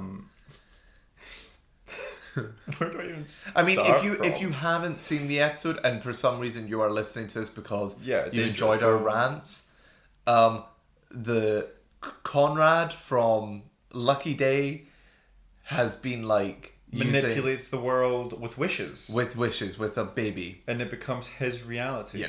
Which is obviously supposed to be like his reality is like 1950s. Yeah, like straight out of the Bible or something. Yeah. Like you can't like men Like women are for marriage and not for work. Yeah. To make babies. Like there's ableism. No racism in this episode, actually, from what I remember.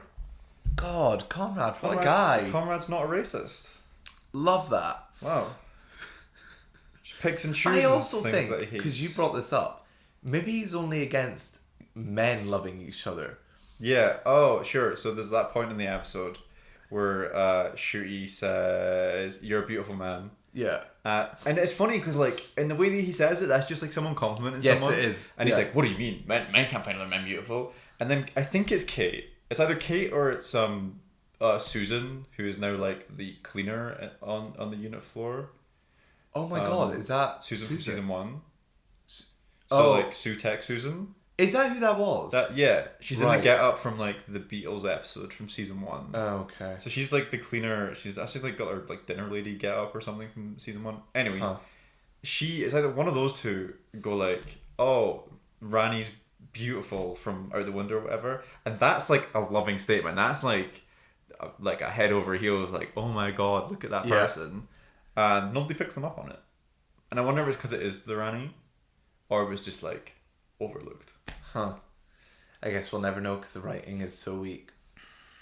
I don't know what you're talking about.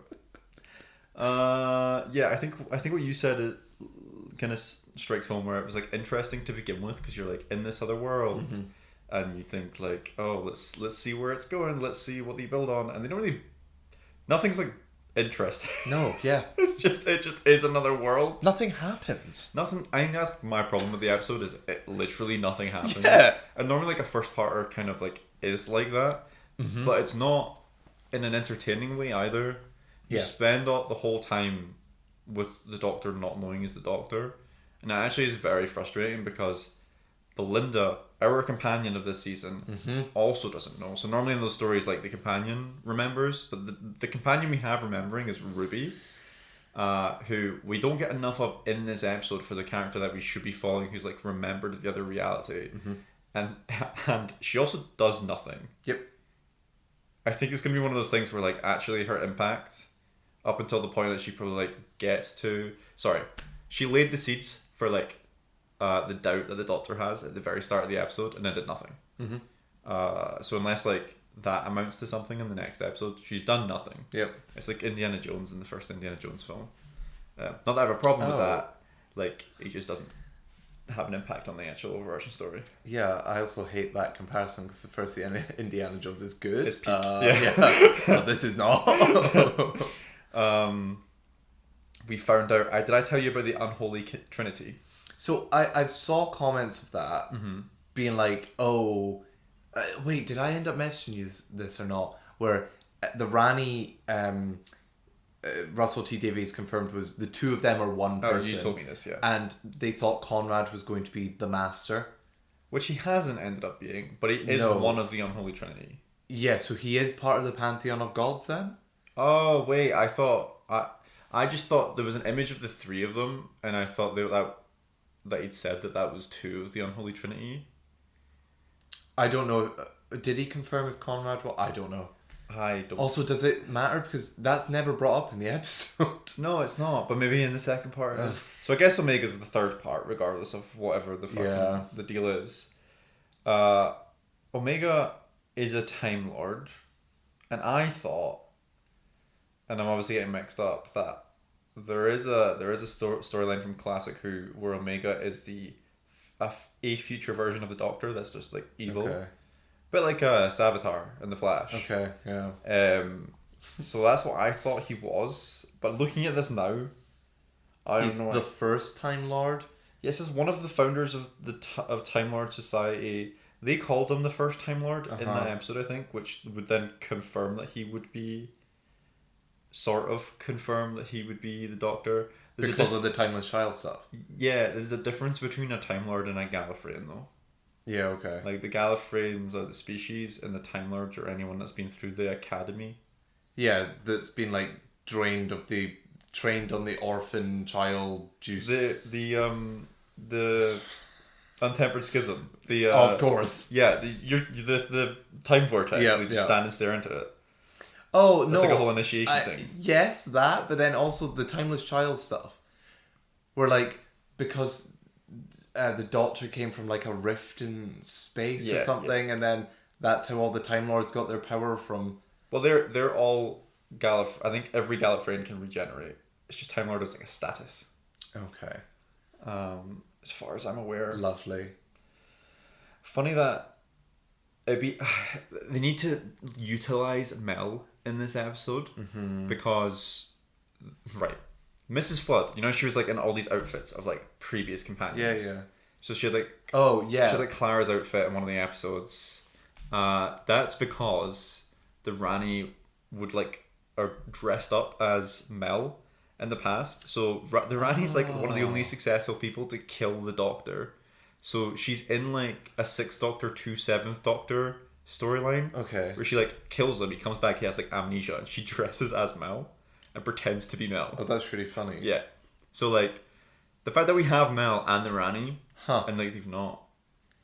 Hey, they've set up way too much. This is my issue. None of it. There's no way they are capping off everything. They're not addressing that. Oh, actually, to be honest, the priority of lists of things, they probably will do that instead of maybe giving Belinda a compelling story to end her season. Freaking, I want to know what he meant by there's like no groundwork for this. This is going to be like a Russell special of like here's a bunch of like why this matters. Where like the Doctor's falling and he's like, you don't understand. Poppy is real. Yeah. Like I don't understand. So what does that mean? So is that his daughter? His actual daughter, and then Susan? No, I don't think so. I think it's just that the Rani thinks that Poppy is an entirely made up thing, but actually she exists from previous to this story. So she is like a thing that did exist somewhere. I had an issue, I don't know if you found this, do you know when they're like going through that portal initially? They don't really explain what that does, and I thought that was going to bring their memories back. So did I, yeah. And they never explain it until the very end when Belinda's going back through, and it's like, take her back to the reality portal. And then she disappears. And she disappears. Which I just thought was weird because what the fuck does that actually imply? Where are they? What does it imply? I don't care. The one thing that I thought was the saving grace of this season was Belinda. And they decided to sideline the fuck out of her for the back half of her season. The entire back half. Yeah. She doesn't really do much in the story in the engine. What was last week's episode? Can they even explain... Do you think they even explain like why other Belinda exists? Oh my god, that's still a story! Yeah. Oh. Unless it's like the disappearing world. They all just get sent to other places in the universe. Oh, that'd be interesting, actually. But that's like, a really easy way of just writing that off. But that's really sad, because that's like... She does die. So that girl, yeah. So it'd be the case of like, she gets sent away somehow, and that's Belinda's end. And that's how Belinda ends. Yeah, no. And we just... If it was old Doctor Who, you'd just deal with the fallout of that, and you could maybe have like a really serious moment. New Who... So, Neo Who now, you'd be dealing with, like, they do the flashback to it. Like, yeah. How did you feel about all the flashbacks in the episode? I don't. Constantly. My daughter, Poppy. Dun dun dun. Sorry. We have been watching this episode. Yeah. Why did you flash back to 3 different instances of your daughter? What did you think of the CGI reality that Rogue was in? Oh no. Do you think he's in the next part? Or did they put him on a green screen? When you were saying to me the 2 things Chuti wanted out of his thing was go to Nigeria and the Beast. Yeah. When they go something like, we need to destroy the Earth to see what's underneath it, I sat there and went, no way. Yeah, are they gonna do that? I was like, are they bringing back the Beast? Yeah. I thought that CGI was atrocious, maybe even worse than like the original, like New Who, like the stuff that was in New Who. We're talking about the scene with Rogue. Yeah, very shoehorned in as well. Yeah, I do wonder if like literally needed to get like a message message to the Doctor. Yeah. And they were like, "We'll just use a character we have." Kind of. The whole episode felt like that, though. No, like, oh, we need to tie it back to like everything that we've done these 2 seasons. So, Yeah. space babies are here. Rogue's here. You like that episode? It's I genuinely, because of how bad it was, I wonder if like he is working, doing something else. Oh, he does like plays he's and on stuff. Broadway. There you go. Yeah. And then they've just like brought his outfit and a green screen and been like, "We need you to do this." I scene." imagine, yeah. Or just do it differently. It just looks so bad. They did the same thing with John Barrowman in Jodie's era, where like he like teleports in one of the episodes to like a ship that fucking Bradley Walsh is on, and then he's like, "Yappa yappa, make sure the Doctor doesn't do this thing, because it does this thing," and then she does do the thing. It's like it's something about the lone Cyberman at the end of the season. And then like she does meet the lone Cyberman. So in a similar way of this, Rogue causes the ending of this world.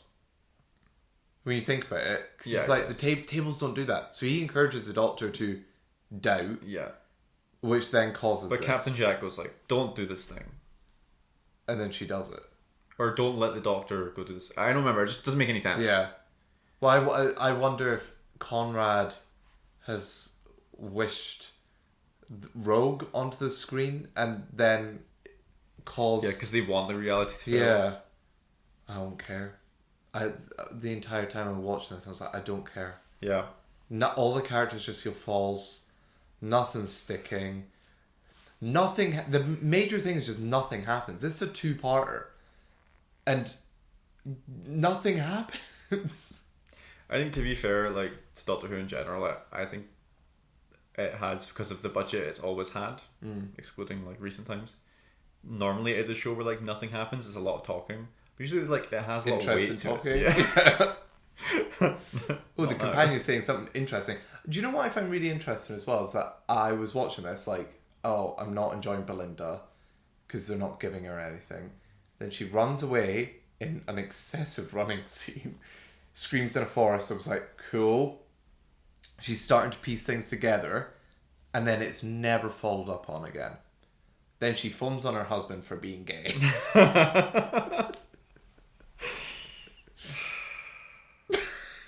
It's just depressing. Yeah, I really did not enjoy this. And I think I said like, oh, I could have fun with the dynamic with the Rani and stuff. Mm-hmm.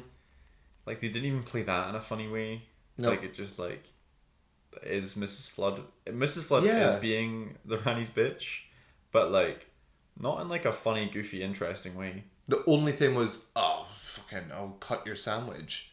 And then there was, like... That was it. Maybe I kind of birthed you, or whatever. Oh, She's yeah. like, that disgusts me. But it wasn't played for fun. Like, No, not at all. Yeah. Which is, I guess, is fine, because I think... was it you that you were like, oh, Mrs. Flood will probably be the Rani's undoing? Yeah. So if they're, I mean, obviously planting seeds for that, so that's cool, I guess, but not in a fun way. I wanted it to be funny. Mm-hmm.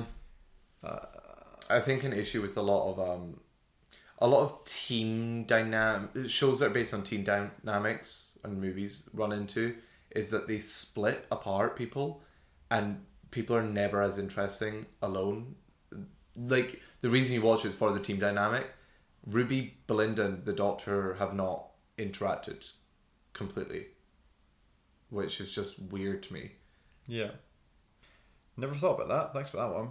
Yeah. Yeah. Like, the second they brought Martha back in season 4, her and Catherine Tate were on screen together. And you've not had an interesting moment between the two of them companions, because when we saw it in Lucky Day, they didn't meet. And then when we saw it here, Belinda was not... Well, they're both not remembering. I'm unclear on why Ruby has, like, not conformed to this reality. Why Ruby? I think because she had the traumatic experience with Conrad. With Conrad? And he's like the epicenter of it. Okay. But then I'm so confused as to kind of your point of she does nothing when, like, she's sitting there where... Can't remember the girl's name. And they've got the iPad pointed at the spaceship, and she's like, if I could just get up there and speak to him, I could remember. And then we get flashbacks of her remembering. Yeah, I always thought that was her remembering, and then the last time they do that, she's like in the middle of speaking, they do it, and then she just continues speaking. I'm like, oh, this is for the viewer. Do you genuinely think that sucks? Yeah, because it can't be her remembering. She has no reaction to it.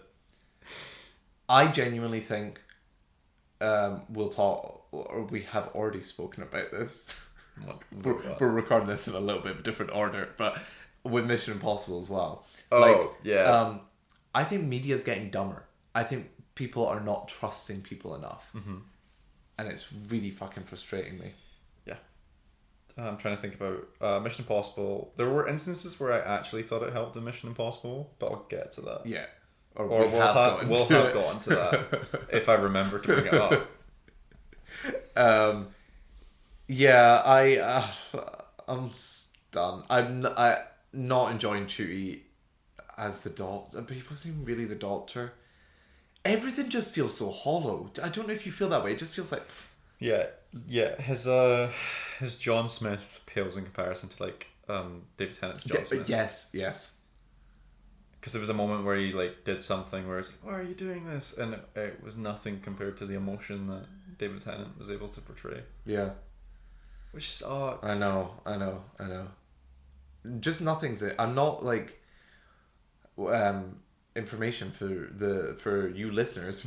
We're going to see this in the cinema next week. I'll still have fun. Alongside the finale. I'm not looking forward to this. It's the exact same position I was in last year where we were like, oh, I have to watch episode 7 again. However, I will say, I think last season's episode 7 is dramatically better than this. That's worrying, isn't it? Yeah.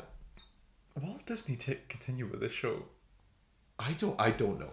Because I genuinely don't know like how people make decisions. Yeah. Because sometimes things will continue and you're like, that's awful. Why is that getting greenlit? But it gets good viewer, like The Flash, for instance. Sure. And then you get stuff that's like art and it gets dropped. Yeah. This doesn't have good viewership though. Yeah. So, well, I mean, I guess we don't know on Disney's end, but from like a BBC point of view, has it not just been plumbing every single episode? No, I think the Intergalactic Song Contest got a good amount of views. Oh, really? Yeah. I mean, it was right before Eurovision. Okay, so people are stuck on their TV so they don't miss Eurovision. Or like the advertisement, like the tie-in was interesting. Or they want to see Rylan. Sure. Graham Norton. Yeah. Sorry, I don't think we spoke about Graham Norton's cameo. Did we not bring that up? I don't know, but I really liked it. Oh, yes. Known Graham Norton hater, Owen. I love Graham Norton. I just think he is somewhat of a hater himself. He does a bit where it's like cause of death unknown. I can't remember if we spoke about this last week. No.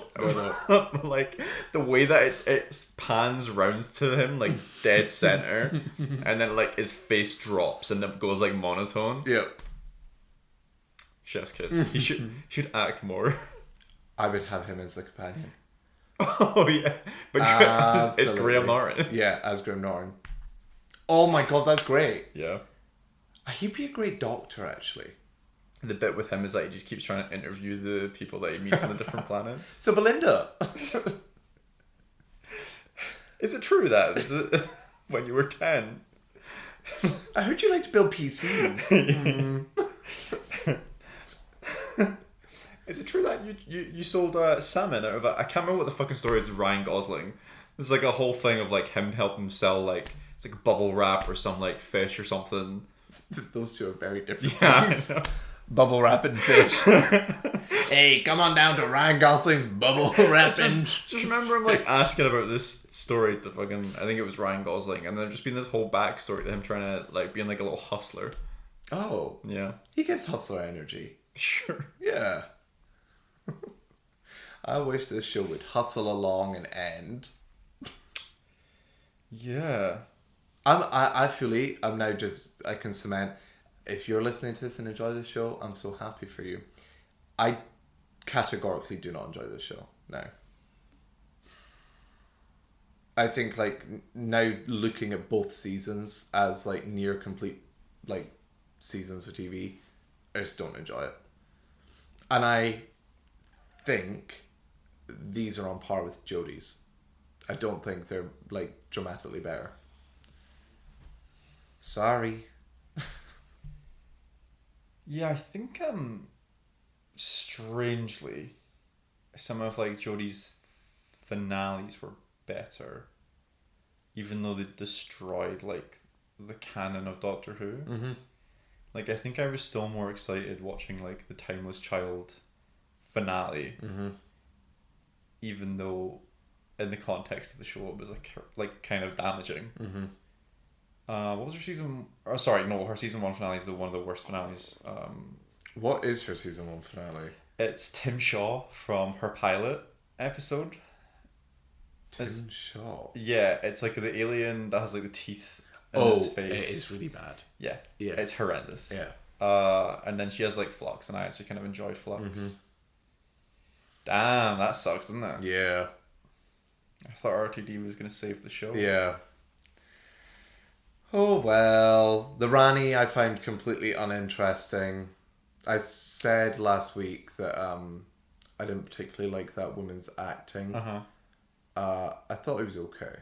Yeah, I'm interested if they do something with her character in the next episode. I'm interested. If they don't, I'm not. Yeah. Most of the acting across the board I thought in this episode was dreadful. I think I've come round on what you were saying weeks ago. Conrad is dreadful. Like, so. Yeah. Oh my god. Yeah. To the point that I was like, oh, Ruby, you're killing it this episode. Yeah, but did she do the best in this episode? Belinda's... I like Belinda... The screaming in the forest was crazy. Yeah, but the bit with her family, I think was... Like, when they're trying to remember her giving birth, I thought was interesting. Okay, this is really... It's like slim pickings. No, to be fair, I think that was a really interesting way of having her snap out of it. Yeah. Why doesn't she stay snapped, though? What? Slip. Yeah, but why doesn't she, like, stay like that? She goes and screams. I just don't understand why she resets. Yeah. What did you think of the fossilized dinosaurs just walking through London for no reason? Yeah, I'm confused by the aesthetic choices that don't match up in this episode. So obviously, like, the dinosaurs and the skeletal palace, that's all fine. Like, they're all like within the same realm of things, with no explanation. But regardless, like, whatever, they sort of match up. And then you have like the guards that just have like golden helmets. Are they the guards from last episode though? What was the last episode? The Intergalactic Song Contest. The guards that were like... Oh, they might be. That's what I thought they were. I don't know. They just got fucking Daft Punk on set. Yeah. And then you have like the creatures that are like do do do do. I don't really like those. Same. Still didn't make sense. Like nothing like looked the same. And then also the Bone Palace set is just like the Spy Kids set. Like, it doesn't look good. It doesn't look good. I think the problem there isn't the quality of set. I think it's the lighting on set. Yep. I think this is an issue across the board though. Right. Everything feels setty in this show. Sure. And I think it's a disservice to the like production design that's done. You're right. I never really thought about it being cohesion as well. Yeah, that was my big issue. Like, I was like, the bone, like, whatever. Maybe we'll get an explanation. Maybe we won't. Maybe she's just like. I mean, it's a villain. You know, sometimes they just have like quirky choices. He's evil. I'm evil, so I have a bone palace. I want a big clock. I laughed at that. The friggin' the Vindicator getting attached. Oh my god. For no reason, because I think they were already using it by that point. Like, it being in the building. What was the explanation as well? Oh, I planted that. It's 99% of bouncing around the world capacity. I don't know, but they attached it to one of the arms of the clock. Yeah, but it was slightly off. Yes. And then I was like, so does this represent the minutes then? I need logistics. Or the seconds, like, technically now there's just 3 hands. Spinning like this. I actually really would have liked that. Make it wackier. Wow. Like, really play into it. Can you imagine if she was, I guess this is more like the master, like, personality, but if she was going up to those black goo things and, like, stringing them along with her fingers, like, ooh, like black goo. I wasn't intimidated. I don't care. Yeah. Well, what's the next episode called? The Reality War? I think so. Why do I know that? Is it going to be... Secret Wars? Well, I actually thought, like, oh, is it going to be a reality war of... Not, like, Secret Wars, but... it's obviously not going to be, like, two parallel worlds or anything. It's going to be above and below. It's going to be hell versus... But it's odd, because the only thing that should remain on Earth is that Bone Palace. Yes. With the logic they've set up. Yeah.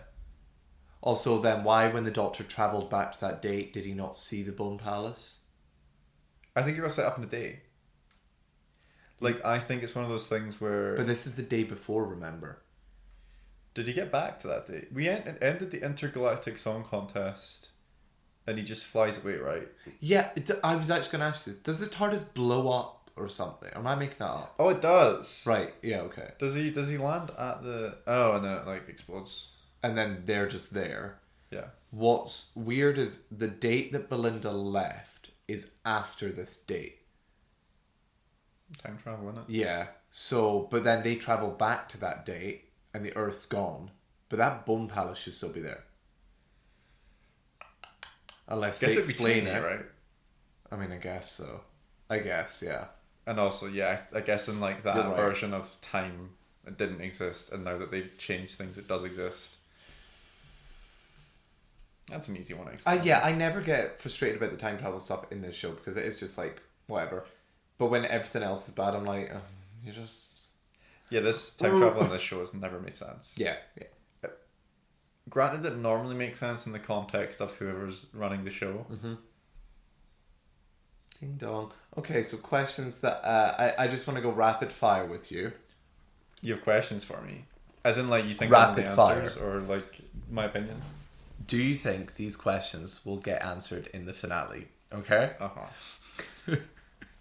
It's like a bingo card. Yeah. Will we find out why Ruby it snows when No. Ruby's okay? Will we find out why Belinda has a long lost distant relative? I'm actually might say no, because I wonder if the idea is to keep her for 2 seasons or not, and they've only shot 1 season. Oh.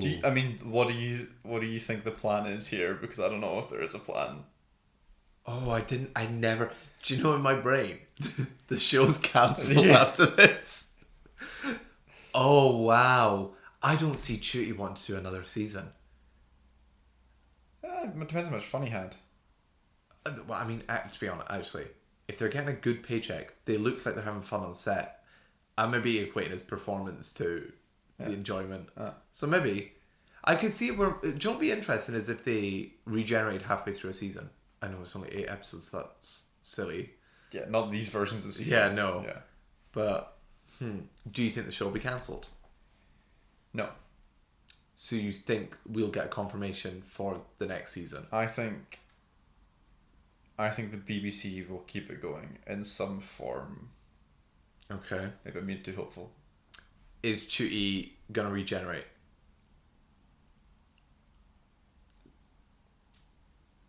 No. Okay. Does anybody get killed? No, I don't think so. Okay. I think that's all the questions that I had. I think there are other plot points that need to be resolved, but I can't remember them. So... Do you think we'll get an explanation for why Poppy was in the story in the engine? Oh, no. Nope.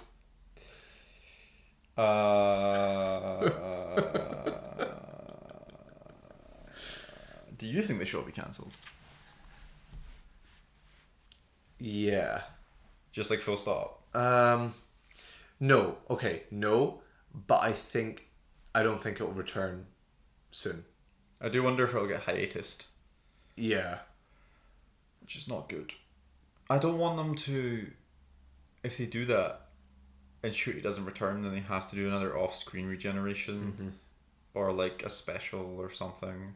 Well, they're gonna, as far as I'm aware, they're gonna continue with Christmas specials. Yeah.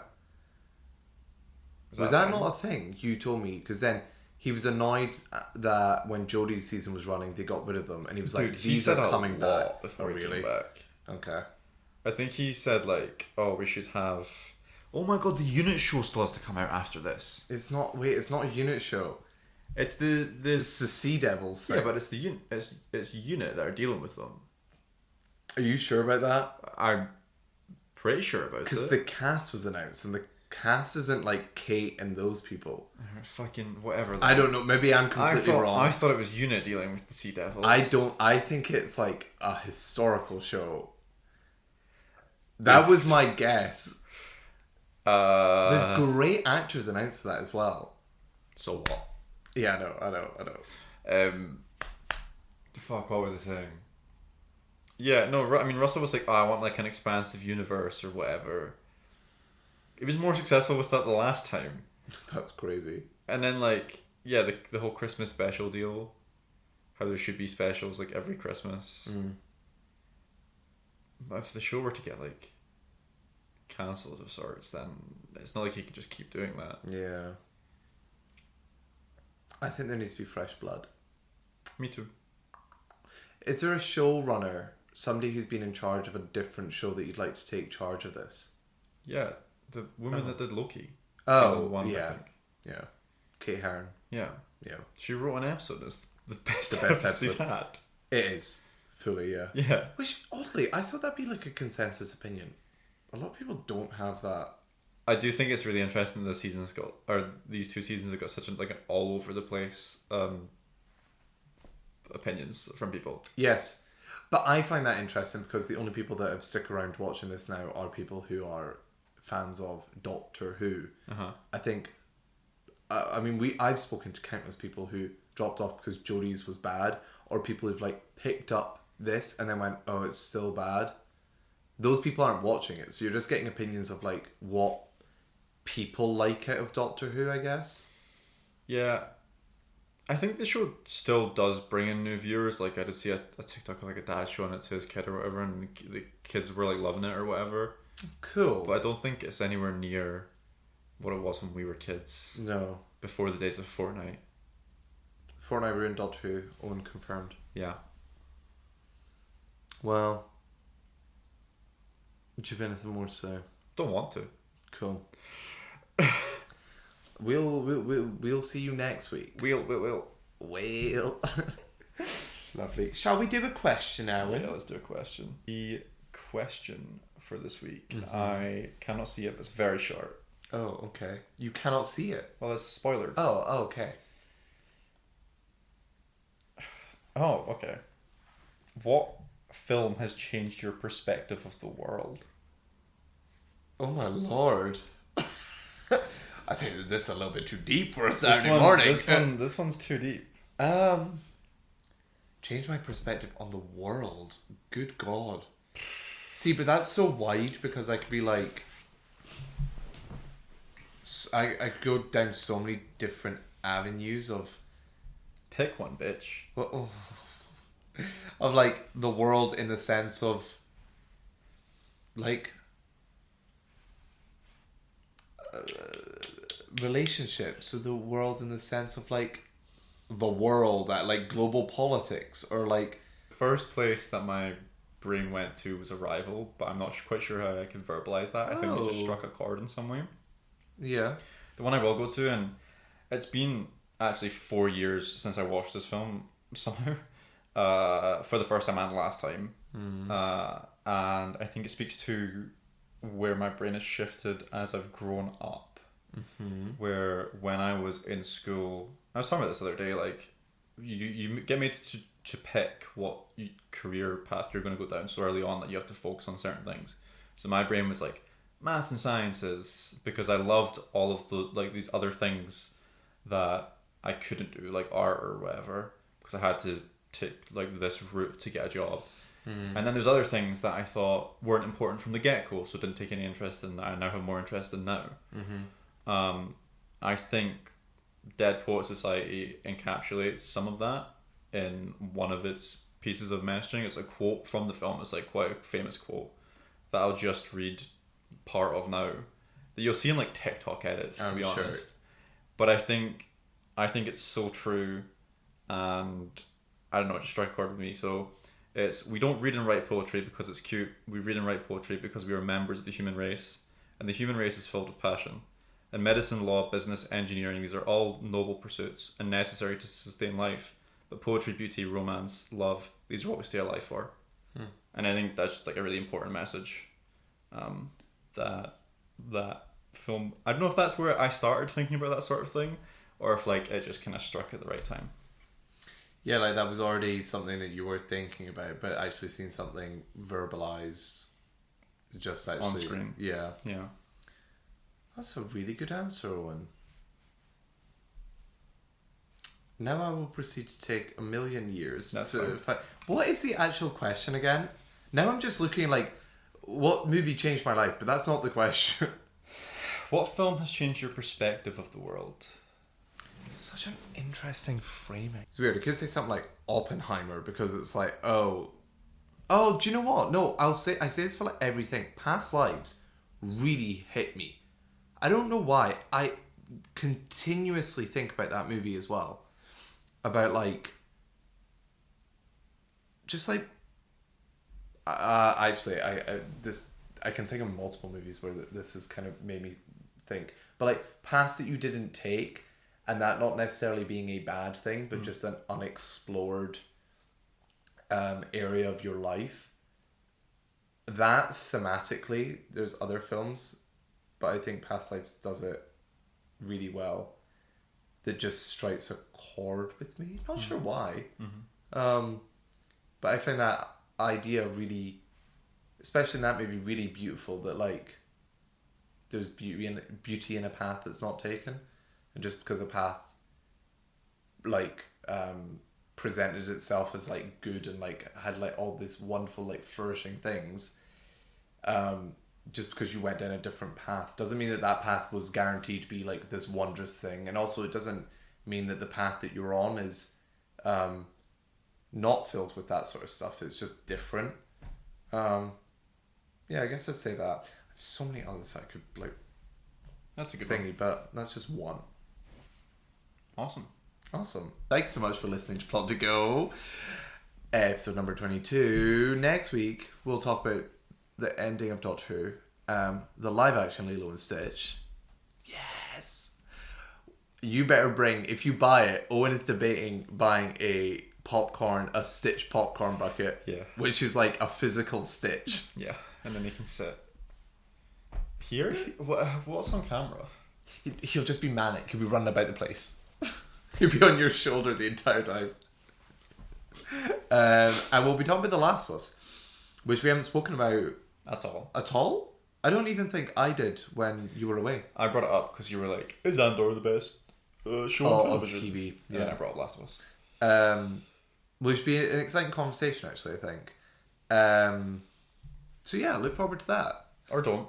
Or I think, no, look forward to it, because even if Doctor Who's bad and Lilo and Stitch is bad, maybe. What if they cancel Doctor Who? It'll just be me crying.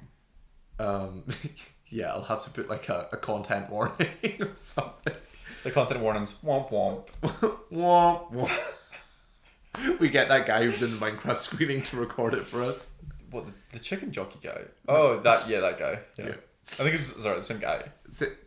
Probably. If you like this, make sure to follow us on various platforms such as Spotify and Apple Podcasts and YouTube and TikTok and Instagram. Yay! Yeah, got stuff going on the socials. You can be part of the comment gang. Yeah, but no hate comments. Please no hate Enough comments. of those. Yes, wild. People really enjoy Doctor Who, apparently. People really engage with stuff that they like. If you're talking bad about it. Yep. Anyway. Bye.